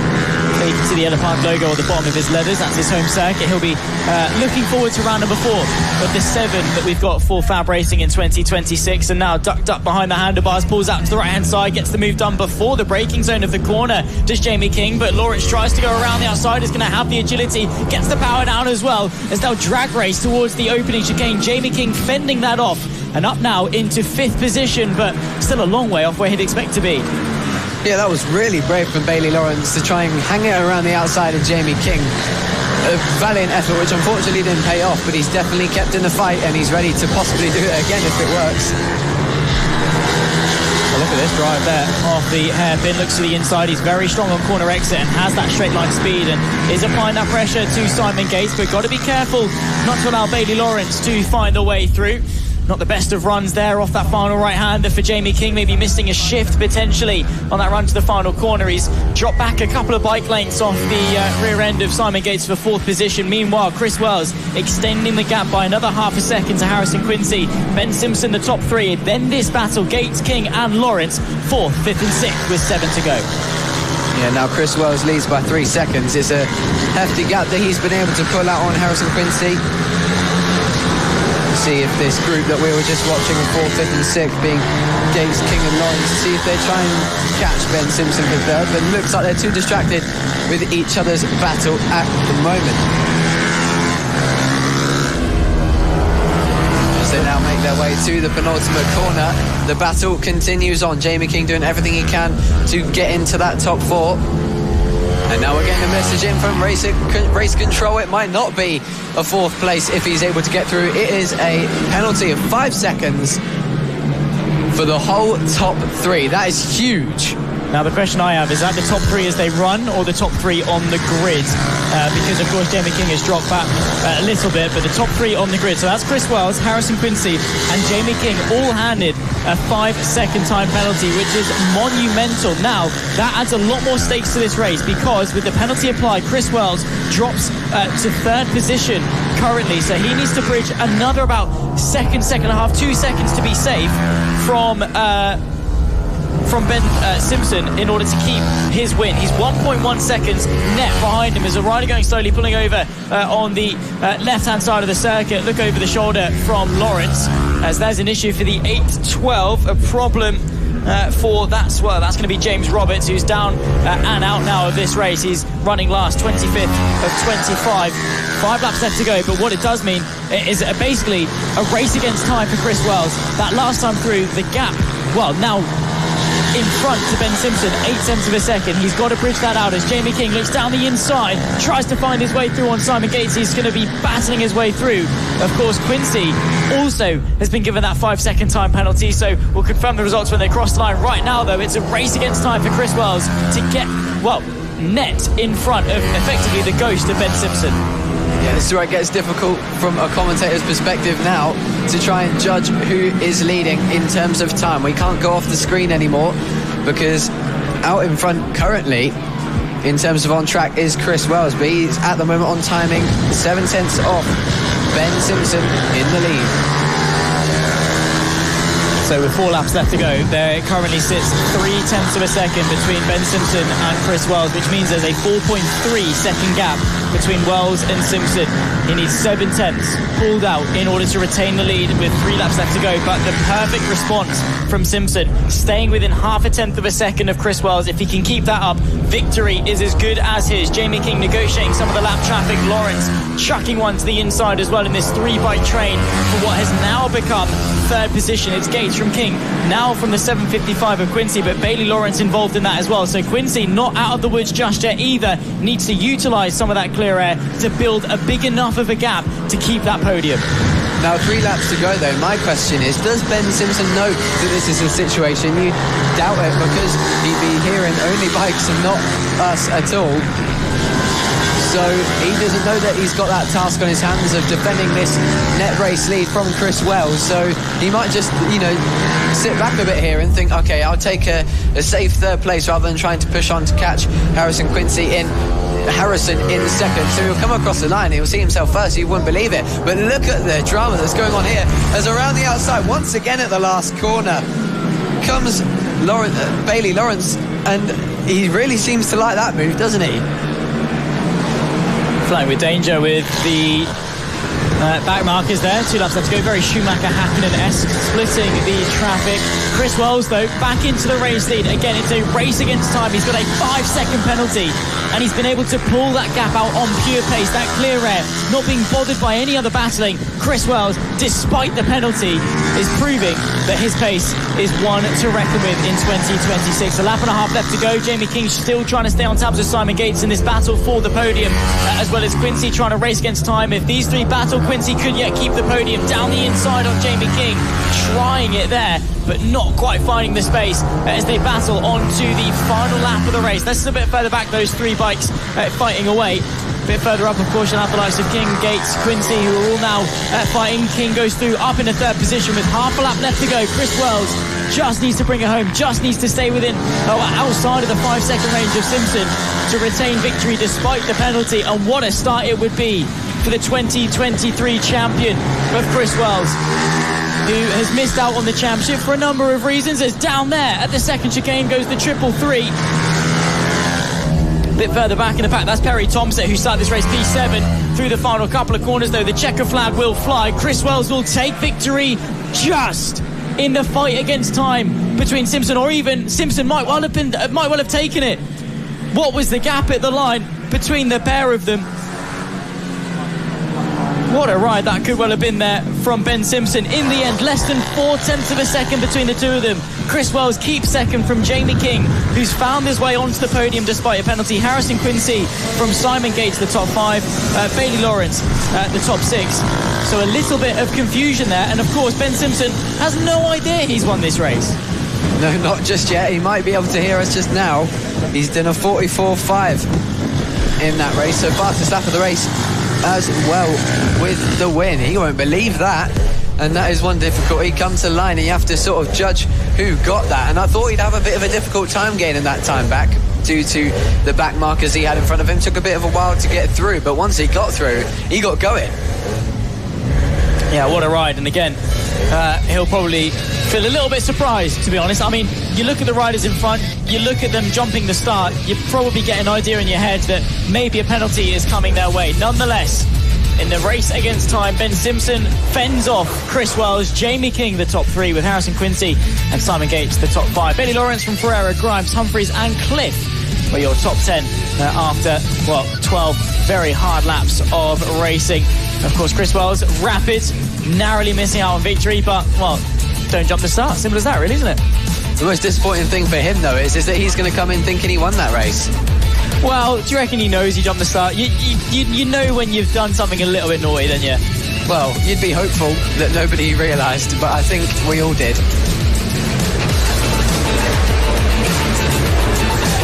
He's going to come in desperate to hear what happened. He doesn't know if he's won or not yet. And to be fair, though, I think just chilling out on that last lap, as I saw Ben Simpson being nearly a second quicker than him on that last lap. So Chris Wells might have just took a bit of a breather and thought I might be able to get away with this, or got held up by some back markers, which ultimately cost him that on the last lap.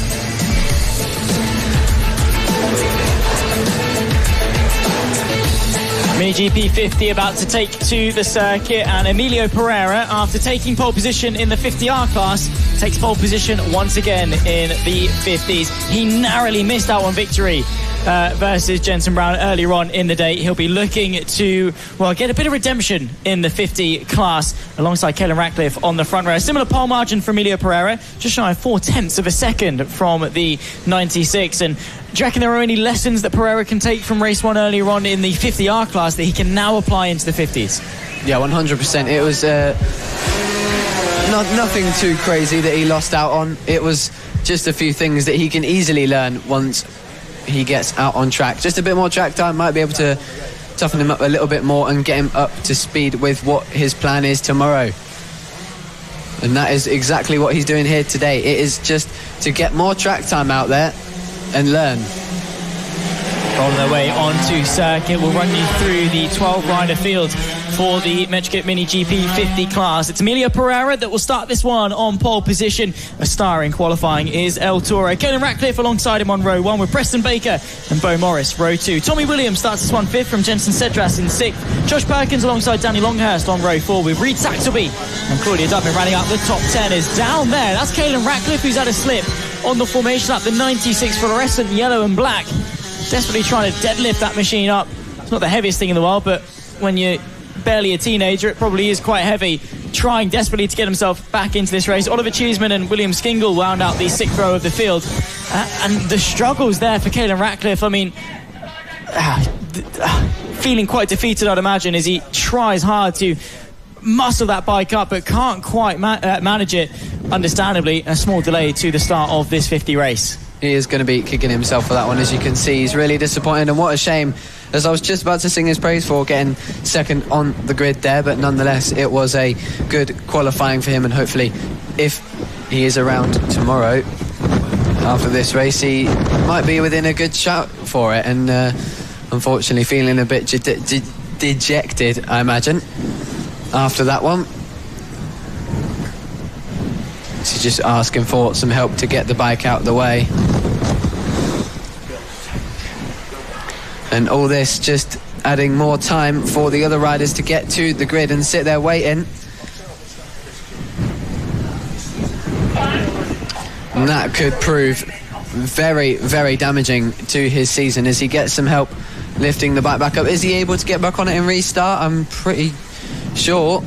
It's not damaged in any way. It was a small slip off and he gets rolling now. They may get another start depending on how long they're waiting for that. I'm not too sure. They're discussing it definitely at race control whether they get another formation lap, but what's that going to do to his confidence now, right? He's still in the race and he's been given this second opportunity, right? But when you're on the front row, you cannot afford even the slightest lapse in judgment or slightest bit of doubt when you've got riders like Preston Baker, like Bo Morris, who are going to be chasing after you. And then when you want to take the battle to someone as aggressive as Emilio Pereira, I mean, Caelan Ratcliffe starting this one with some doubts in the back of his mind, he's really quickly got to reset his composure and get his head right back into the right space. Yeah, he's starting second. I mean, you've got to go for it straight off, otherwise you're going to have a bunch of riders diving you straight away.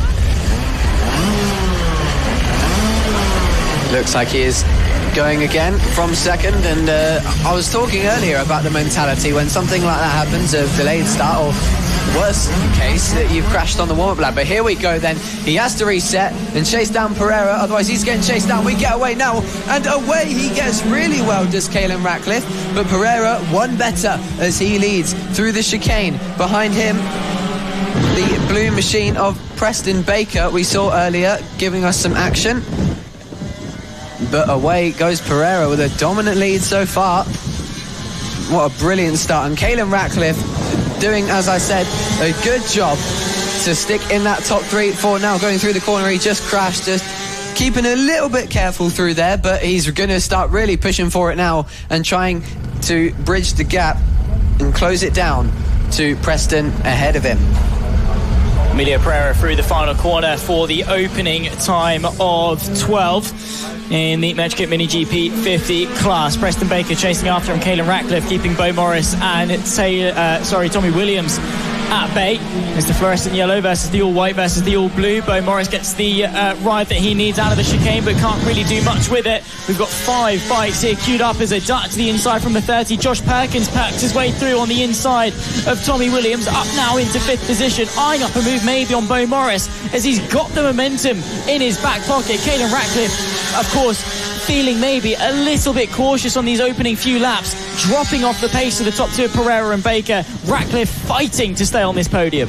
Yeah, but not just that. I think Bo looking really strong here and trying to contend for this podium as he comes up the inside into the penultimate corner. A nicely done move. Are we going to see Ratcliffe trying to go the inside? No, he doesn't lean as much into that corner as Morris does, just being a little bit more careful. As up the inside comes Tommy Williams, and it does seem to me like Ratcliffe is now fading through the field, understandably, probably just still a little bit frustrated there, and knowing that'll be knocking his confidence. It's a bit of a downward spiral from there. You know you're getting a bit in your own head about it, so you try to stop it by thinking more about not getting in your own head. And what more does that do than just ruin it more? And I think that's what's going on right now. I'm not exactly a mind reader, but I know a decent amount about how riders feel during a race. Caelan Ratcliffe now in 5th. So Pereira doing a really good job in the lead of 44.4. He's got as the fastest lap at the moment, and Preston Baker in 2nd place. But look at this, Emilio Pereira absolutely stretching out the gap with 8 laps to go in the Mini GP50 race. Indeed so, he's establishing some good control, is El Toro, Emilio Pereira.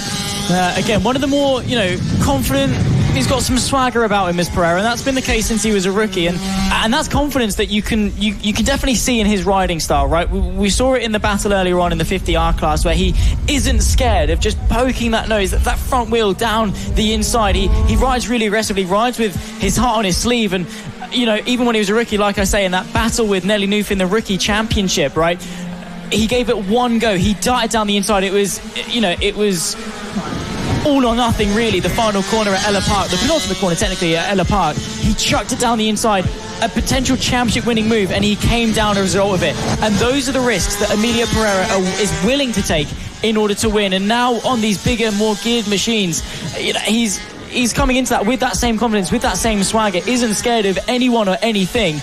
And that's shining through. His raw pace, his raw talent, really excelling in the early phase of this season. Still a long way to go, of course. This is the first of 21 races that the riders will have as part of the main FAB-Racing season. So it is still a long way to go, don't get me wrong. But he's starting on the right foot. 100%. We saw it right there in the 70 race when he did the fastest lap on the very last lap while fighting for the victory with Jensen Knowles. And that just proves his confidence and brilliant mentality he brings to the floor, which is why we're seeing him so far out front, a 3.7 gap as he tries to go around the outside of a back marker. But Preston Baker doing well to hang on in 2nd, making up a gap now to Bo Morris in 3rd, who's closely tailed by Tommy Williams, as we now have a battle on for the final place on the podium between the white and blue machines. It's the fight for what is 3rd position. Bo Morris not showing up on the timing screens currently. The 57, the all-white machine just in front of Tommy Williams as it stands, but they are battling for it, I promise you that. Across the line, the 51 looks to the inside. That's the right-hand side of the circuit, the left-hand side of your screen. 5 laps left to go in this battle. Saxby as well doing a pretty decent job running high up in this grid. But Tommy Williams, Bo Morris has been pretty quick, basically from the immediate get-goes. They both negotiate that bit of lap traffic as they, again, have to get a little bit more there. The 174, I think that's Williams Skingle, they had to dart around the outside of, but yeah, Tommy Williams running very well just behind Bo Morris. Saxby, of course, 2nd generation racer. His father very accomplished in the world of motorcycle racing, and that's definitely again experience that's going to shine through out on circuit. And like with Harrison Day, Josh Day, of course, is his father. When you are that 2nd generation racer, things just, I don't want to say come to you a bit easier, but those experience-based learnings you can basically that experience be given to you, that knowledge be given to you, and that's something that really shines through. There's contact. Oh goodness me, huge off there. Bo Morris and Tommy Williams collecting each other through the second chicane. Oh my goodness me. Did not expect to see that in the slightest. I think just rear wheel to front wheel contact between the two of them, checking up on each other, hoping that both of them are okay, but throwing away a potential podium position for the pair of them. Bo Morris straight away to sit very defeated on the tyre wall. I did not see that one coming in the slightest. No, I think Tommy just got it a little bit wrong on the brakes, got a little bit too ambitious to make it work. Very out of the blue, from the blue machine to go down the inside and sort of get it a bit wrong. A shame, and both of them going to be definitely very disappointed to miss out on that podium that they were so aggressively fighting for. And now that moves Caelan Ratcliffe up into the podium positions. If he ends it with a podium, I mean, he can't be too disappointed with that, considering what happened on the sighting lap. But yeah, Pereira keeping a strong lead of 4.5 over Preston Baker. Both him and Baker doing a really good job to stay consistent. They've basically been first and second all race, but some drama to add in there due to that collision between Morris and Tommy, as Pereira makes his way through on a back marker once again. 2 laps to go and Pereira is on a roll. As we were just talking earlier, his mentality is unbeatable. The confidence in his own riding, his skill is like no other, and that's exactly why we're seeing this gap at 4.6, the fastest lap of 44.2, which I believe was only on the second lap. So out the gates nice and fast for Pereira, and now he's all good to take a bit of a stroll on the last lap. Can't be too slow, because I imagine Baker will be asking for a bit more on this last lap. Yeah, of course. I mean, the last couple of laps have been basically matched between the two of them.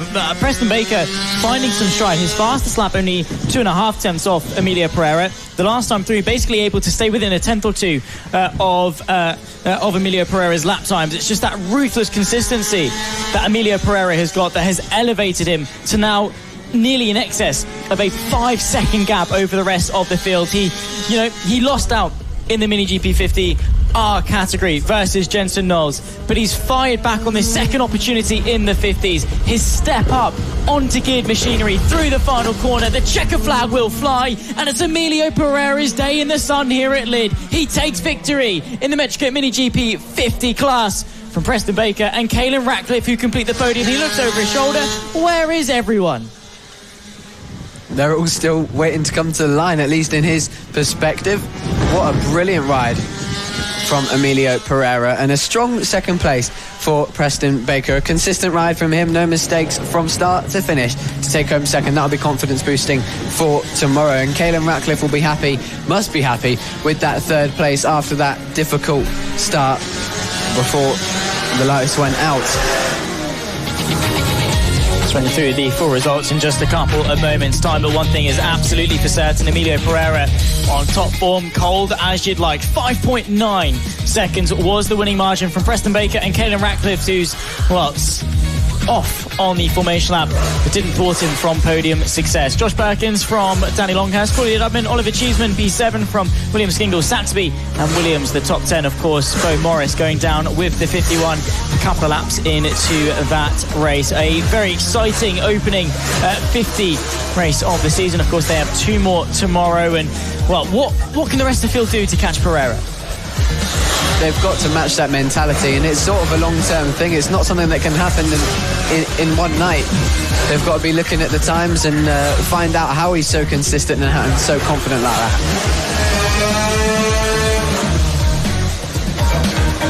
Coming up next then, Extreme 200 Junior, the mixed class at the senior as well.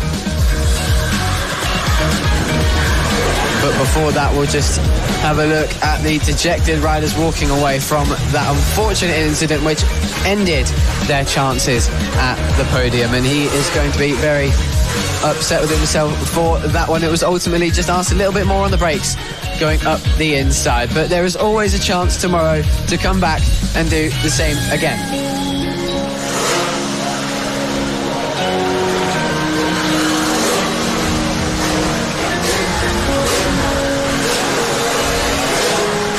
Right then, it is time for the Extreme 200 mixed class, as I said earlier, junior and senior, and there's a few people who are set out to beat each other in this class. Yeah, this is, again, an extreme class, as the name suggests. It's also where a lot of the junior riders sort of, use the opportunity for some extra attack time, extra race time as well against each other. We're just seeing there the aftermath of the brutal battle that ensued over the course of the 50 race. Bo Morris and Tommy Williams coming together into the second chicane.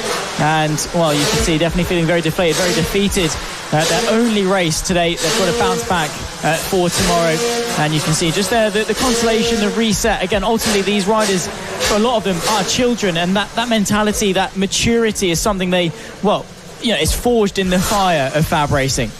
Yeah, 100%. You've got to learn to just sort of forget about it, especially if you've got a next race tomorrow. And Bo Morris definitely had the pace to finish on the podium, so needs to stay confident because he's more than got the potential to be fighting once again. And the good thing is, it'll be a 50-50 for Morris. Be sort of it wasn't my fault, but at the same time, it wasn't even my mistake. I did nothing wrong. Both can play on the mind. But anyway, we are now getting ready for the Extreme 200 Junior/Senior race. 12 laps. And of course, out there, the father and son, Zach and Dylan Toreen. We spoke to them yesterday and they were very excited to be racing on the same field. Bit of a rivalry going on between them. A bet I remember hearing, Zach telling Dylan that he would give him $1,000 if he beat him. But I don't know if that will stick, but... They're sharing the same row on the grid. They're starting P9 and P10. Yeah, $1,000 of what is a very interesting question posed by Lester Forbes in our ear there. By the way, also, talking about this is going to be close. Just to play on the whole father-son rivalry, a 43.061 for Dylan Toreen, a 43.089 for Zach Toreen. I mean, as a father and a son, there's not really much more you can ask. They're lining up on the 5th row of the grid, just in behind the likes of Daisy Polden, Matthew Thomas, who share row 4, Frankie Watson, Tommy Keats on row 3, Bradley Curtis, Mason Fedrick row 2, Finley Polhill, Sebastian Gazlowski sharing the front row of the grid. Now, Gazlowski missing out on victory versus Bradley Curtis in the 70s a couple of races ago. He'll be looking to bounce back and fire forwards from the front row of the grid. Bradley Curtis will be looking to go from 2 from 2 in terms of his races today. We've got 20 bikes lined up on the field. Jamie King making up the rear end of it. No shock to anyone there. The 76 alongside Harry James on the 10th row of the grid. 12 more laps of racing in Extreme 200. Now split, of course, into the juniors and the seniors. But Finley Polhill, Gazlowski, Curtis, Fedrick, Watson and Keats, the front 4 rows. It's eyes to the flag. We drop and we go racing. Bit of a wheelie pop there from Finley Polhill. He does not get the launch that he'd have wanted. Getting caught up there. Bradley Curtis slightly. So Sebastian Gazlowski will rocket through into the race lead once again. He gets the advantage into the second chicane. Following him through there as well will be the likes of Mason Fedrick, potentially Tommy Keats, who's got a good launch from the outside of the 3rd row of the grid. But Sebastian Gazlowski once more getting the launch that he needs, closely followed by Finley Polhill, who popped the wheelie off the line. Yeah, Gazlowski's showing us once again his prowess off the line as he now leads this race. A brilliant start for him, and hopefully this time he won't let it go. As we now get ready for them to fly past on the curve cam. A brilliant shot as we see what it's like to be a blade of grass on the inside of the last corner at Lydd Circuit when Fab Racing's in town. And the Extreme 200 class makes his way into the chicane. And it looks like Gazlowski's got some company now in his class with Curtis behind. Yeah, Finley Polhill, the 99 machine, keeping him company, of course. Finley Polhill, remarkable in the class that he's been racing in the last couple of years, back to 2024, racing Wilson Dilks, who went on a dominant run of form, took what was 6 victories in a row across Ella Park 2, 3 sisters. Down the inside, Finley Polhill finds the space on Sebastian Gazlowski. The 99 machine goes through. Also arriving on the scene is Bradley Curtis, so we've got 3 riders all in contention here. Finley Polhill once again proving his talent at the sharp end of the Extreme 200 field. He fires one through to take the lead of the race on the 3rd lap. Yeah, fantastic manoeuvre. One we've seen very popular into that penultimate corner, and he made it work brilliantly. And now Gaslowski's got his old rival from the previous race, Curtis, to contend with for second place. Mason Fedrick hanging on there in fourth place as well. But Curtis doing everything he can. He's going to see if he can dive up the inside. We've seen him very strong into that penultimate corner, but he's had a good few moments there, just asking a bit more of the front brake in this race and the previous race. But yeah, Super Seb now under pressure from Bradley Curtis. He knows, they both know how they like to battle after that previous one, and they are going to be biting at the heels to try and catch Pole Hill. But is it going to get personal and they want to beat each other? They absolutely do. Maybe those tensions will boil over. All questions that will be answered over the course of the next 8.5 laps. With Finley Polehill in control at the front of the field, bridging out a couple of bike lengths relative to Sebastian Gaslowski. Bradley Curtis, remarkable on the brakes, but also trailing that braking into the corner, a long right-hander. Again, you almost V-line it. You go in quite hard, turning quite early, pitch the bike in, get the drive on the exit, so double apex it, trailing the bike in very, very nicely, braking late and long into the corner, and that's the advantage that allowed him to win earlier on in the Metrikit MotoGP 70s as he darts to the inside of the hairpin, has to sit the bike up slightly, the Super Seb Gaslowski. Bradley Curtis applying on that pressure down the inside once again. Gaslowski doesn't get a corner to breathe. Meanwhile, Finley Polehill bridging the gap up in front. Yeah, Curtis finding every single opportunity he's got and trying to find where there is one possible. He thinks about it again. He always goes for that inside line to see if it's possible. Just a last minute moment, just in case Gaslowski runs wide. And we're going to take a quick look at the other class to see how that is going on. Of course, you've got the likes of Zach Toreen as Bradley Curtis finds a way through on Sebastian Gaslowski into the hairpin at the top end of the circuit. The 71 now through on the 64, so a rivalry forming in 2026 between Bradley Curtis and Sebastian Gaslowski, the reigning 50 and 50R champion. Bradley Curtis rising to the occasion of the esteemed champion and firing one through to take second position. In terms of the seniors, of course, Zach Toreen in 7th position. As it stands, is Sebastian Gaslowski coming into the pit lane. Super Seb not happy. A podium position out of the question now, as Mason Fedrick will inherit that place, and more frustration into the head of Sebastian Gaslowski.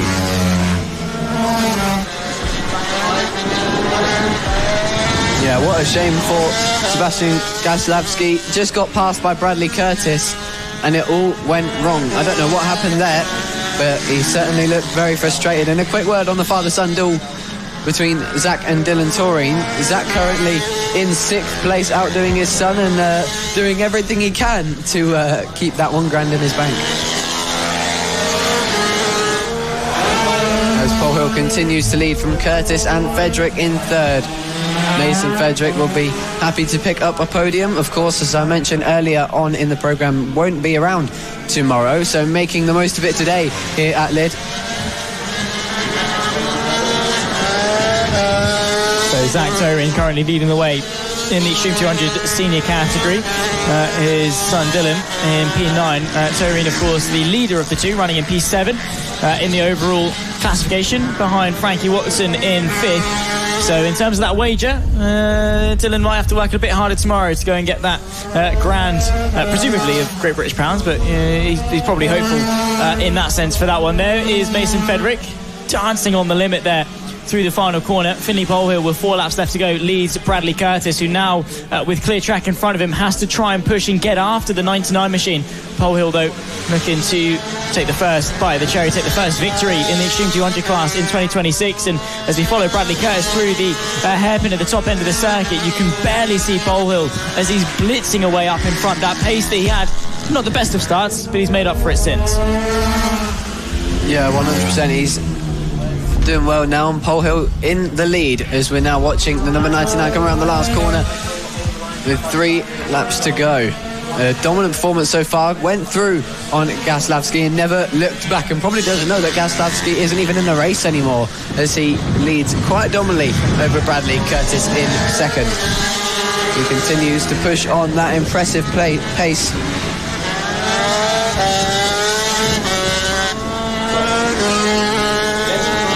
And we've said it so many times today how impressive it is to have such a pace at such a consistent rate, and he's showing us his mettle as he comes around the penultimate corner. 2 laps left for Finley Polehill. I'm just going to check on the gap, see how Mason Fedrick is doing in 3rd place, if he's in a bit of trouble, as we wait for them to come to the line. Currently in 4th, Tommy Keats trying to chase down. It's a 4-second gap between him and Mason Fedrick, so they would have to have a lot of drama as Sebastian Gaslavsky is back on circuit. Clearly found the root of his issue and decided to get back out there for a little bit more track time, as he's currently down at 18th, chasing down Jamie King. Lap and a half left to go in this race. Finley Polehill head and shoulders above the rest as well. Jamie King getting lapped there. Pit bike Sonic. There's, well, experience versus youth. And Finley Polehill rockets through on the final lap of the race to take what would be a very dominant victory. The opening race of 21 in the Mastermac FAB-Racing Extreme 200 2026 season. Finley Polehill, after missing out 2 years ago to Wilson Dilks, will be looking to contend for the championship in 26. He's got an esteemed grid of riders to go up against. Curtis, Fedrick, Frankie Watson, Sebastian Gaslavsky. It's not going to be easy in the slightest, but he has made it look easy here at Lydd. Lapping the final bit of traffic, the checker flag will fly, and Finley Polehill will take the first Extreme 200 victory in 2026 here at Lydd Kart Circuit. What a ride from the 99. Popped the wheelie at the start, dropped back slightly, but a stark ride since to claw his way back forward and win in, well, clear fashion from Bradley Curtis. Mason Fedrick inherits the podium after Gaslavsky's issue. He came into the pit lane, got it sorted, back out again. He'll cross the line in P18. And after 12 laps of intense racing, I mean, Finley Polehill just made it look easy in Extreme 200s. Yeah, absolutely fantastic. From that point on, he passed Gaslavsky. And probably, as I said earlier, I didn't even know that he was in 2nd until the mechanical issue occurred for Gaslavsky. He was able to rejoin the race down in 18th, but Curtis doing well in 2nd. All right, then the top 10 from that one. Finley Polehill taking victory, a dominant one at that. 3.2 ahead of Bradley Curtis, taking a strong 2nd, and Mason Fedrick taking a podium 4. He's off to Spain tomorrow.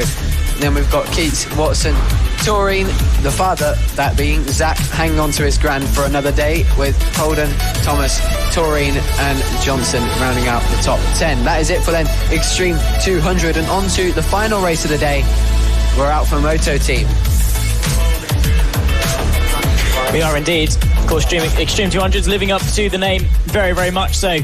And very much looking forward to seeing how their season progresses. 2 more races for them tomorrow in the 3 races per round bout that we've got. 7 rounds in 2026, starting right here at Lydd. The stars of the future on the grids of today at FAB-Racing. That road to World Championship levels.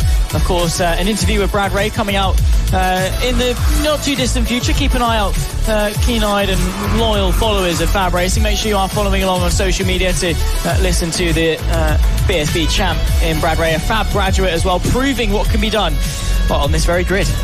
Yeah, of course, and many like him doing the business and showing their mettle. Harrison Day being one who I've mentioned many times this stream, because it was also mighty impressive what he was doing in testing. But so many people that have come through FAB Racing have made it to the top of motorcycle racing, be it British Championship or even World Championship. And that is what the kids here are dreaming of doing. And if you want to get involved yourself as a rider, head to the FAB Racing website. And if you're not too bothered, you're all good listening to our lovely voices and watching some amazing racing, go to the socials and make sure you click all the buttons, like, subscribe and follow. Keep your notifications on. As Zach said, some exciting stuff coming along the way in the next couple weeks. Exciting announcement, Brad Ray interview and some more racing in a month's time. Indeed, so when we take to Clay Pigeon for round number 2, staying in the south of England, just a little bit further to the west. There you can see Lee Clowes on the left, our flag marshals, award-winning UK motorsport marshal. She's been part of the FAB crew for quite some time, starting each and every single one of the races, bar a couple. Jamie King has stepped in on a couple of occasions, but of course a big thank you to all of the staff at FAB Racing for their efforts over the years, and again for providing this platform for the young and mature riders to showcase their talents on such a big stage. To all of the marshals, to the medical crew, and to the shout out to the camera operators out there as well for delivering the production, and Lester Forbes as well behind the scenes in the production. Again, showcasing and giving the spotlight to the riders here at Fab Racing. Pulling onto the grid there, you can see on the left a slightly altered grid for Moto Team. I believe typically it's based on qualifying for all 3 races. I wonder if Moto Team have voted to go for the results of race 1, because Ian Jackson from Team Acme, 28 from 8. Team SFC will start 3rd from Ivano Di Francesco. Thomas Dudson, Ben O'Keefe, Phil Joyce and Adam Harris the front 4 rows as the 141 of Di Francesco, the all-white machine, pulls into 4th. Completing the top 10, Mario Jelly, Harrison O'Keefe, Paul Kelly, Robert Leveridge, the front 6 rows from Gary O'Keefe, Madison Martelou, the gold member bike in 15th from Spencer Collingwood, Peter Appleton, Phil Mapplebeck and Malcolm Stein rounding out in 19th after contact and being mounted earlier on in the day. Of course, Billy Matthews at the handlebars of the gold member number 3. One of maybe their first weekend in racing. Also, speaking of that arrive and ride format, spot is still open for round number 2. So if you want to give it a go, definitely inquire into doing that. One of the cheapest forms of motorsport in the UK. Quick word to the number 8 Team Acme bike, who will be looking to, well, get the move done around the outside in the opening of what will be 12 laps for Motor Team Standard and Open. One of each sharing the front row, but the overall race win is the one that they're all fighting for. Eyes to Lee Clowes, eyes to the flag. It goes up, it goes down, and we go racing. A great launch there from Ian Jackson as he'll lead in towards turn number 1 and 2. Of course, Team Acme as well there in second position, that being Marco Pandolfo at the handlebars of that one. Just behind that as well, settling in the 133 of Team SFC with Matt Lindley riding that one. So far so good though for Ian Jackson, the reigning Moto Team Standard champion. Yeah, good start, just got it nice and simple. Wasn't too fantastic, wasn't too show-offy. He's just done a good job and got away well, and he's got himself a strong lead over Team Acme, who are now trying to get back on his heels and get involved. As they head through the penultimate corner, we're actually going to get race control information here. Someone may have jumped the start. Yeah, somebody's start is under investigation as Team SFC tries to get onto the back of the green machine belonging to Team Acme Racing and try and claim that second place. It was pretty much this top 3 for the race earlier on, and they were all locked in combat, heavily influenced by lapped riders. Let's see if back markers can make a difference. There's somebody else down there, one of the O'Keefes, unfortunately hitting some difficulty on lap 1, but still it is Ian Jackson from Team Acme and Team SFC in the top 3. SFC all over the back of Team Acme around the penultimate corner and out of the final corner. Getting a good run there. They need to work together realistically if they both want to win this race. It's a 12 lapper with 10 of them to go. Ian Jackson in control at the front of the field, and the top 3 as they were in race 1 earlier. Of course, revised format for Moto Team this year, 4 races over the weekend, 2 on Saturday, 2 on Sunday. It just means they have an even number of races for those who want to share the bike. So again, it's not the rider that scores points. I mean, obviously physically they do, they're the one that rides the bike across the line and gets the results, but the points go towards the number on the bike itself, not necessarily who's riding it. So again, adding to that budget-friendly format of Moto Team, you can, split the cost with a mate. You can do 2 races each. You can do 1 each on Saturday, 1 each on Sunday, or split it up however you like. 2 qualifying sessions to go with it as well. So it just adds to making it more accessible. And this is one of the biggest Moto Team grids that I've seen in quite some time. We had 19 starters to this race, all the way back to Malcolm Stein in 19th position. And the racing that we're getting, even if it is budget friendly, I mean, it takes nothing away from the quality that we have at the front end of the field. Of course, Ian Jackson now fending off Marco Pandolfo, the Team Acme number 8, the metallic green machine, trying to set up that move on the run towards the final corner.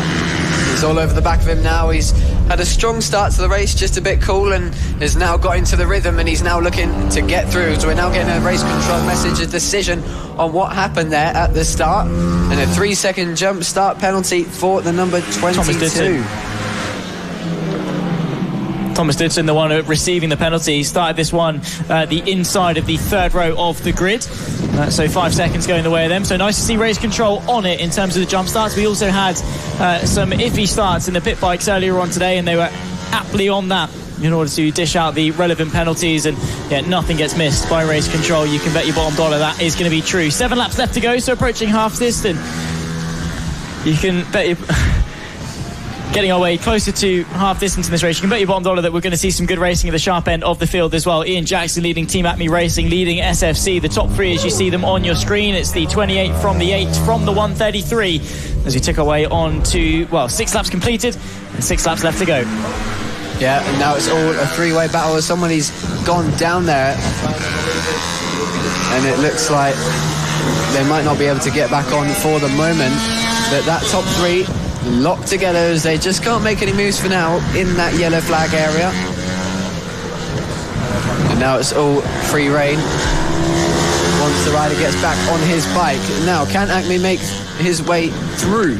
Now, this was interesting in the previous race. A lot of back markers making the big decisions, really. Well, not purposefully, but almost deciding the race in the way the final lap panned out. And that may come into play here as Team Acme tries to go up the inside of Alan Jackson. Can't quite find the move. Team SFC, once again, like they were in race 1, in third, just trying to find that little way through, find a little gap that Team Acme may open by going for the move on Alan Jackson. So pretty much a similar format as he now looks to dart up the inside. The green motorcycle goes through into the lead. Number 8, Plated Machine, now leads this race, and it was a nice move into the hairpin. And as I said before, now Team SFC can look at that and try and copy-paste.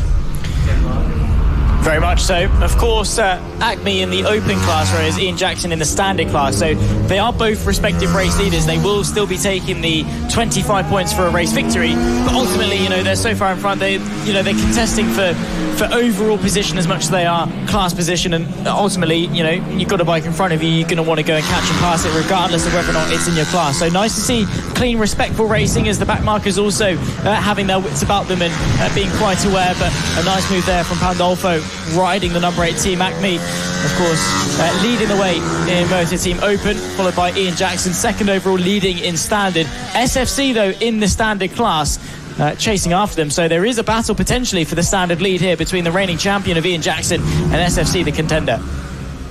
He's doing well to keep with this team of top 3 riders, but at the moment, just some more back markers pulling to the side and letting this top 3 through as we now go with 3 laps left of this final race of the day, and hopefully we get delivered some action for this battle for second between SFC and Alan Jackson, and we should see some big moves. And this is why they call it FAB-Racing, because it truly is some fab action that you're watching today at Lydd Kart Circuit. And just perfectly timed, through goes SFC into second place. And some more riders getting in the way of the battle at the moment as SFC goes around the outside and Alan Jackson to the inside. And that left them as they were. Can Alan Jackson get through? SFC currently in the lead. But look at this, though. Acme getting away with this one, leaving them for dead with 2 laps to go. Oh, that got tight between SFC and some back markers. Alan Jackson had to run all the way onto the grass there. Wow, that was a bit sketchy for him, but he's held on to it.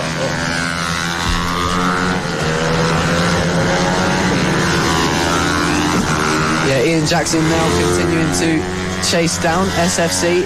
He's got 2 laps to do it, 1.5 more like.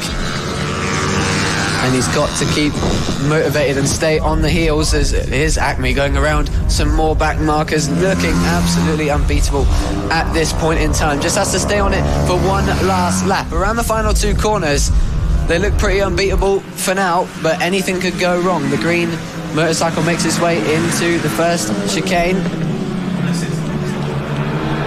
and gets its way through on some more back markers, but we want to look at that battle for a second, which seems to have settled down a little bit between Ian Jackson and SFC. Looks like SFC's pulled out a little bit more of a gap than on that last lap. lapping slower than Acme by half a second, so it doesn't look like they're as close for victory. But yeah, Team Acme, despite taking home, I think it was second place in race 1 earlier, he takes the spoils if he can just get around these last 2 corners. The final race of the day goes to Acme Racing. They go across the line. It is a brilliant victory for them. A fantastically planned out race.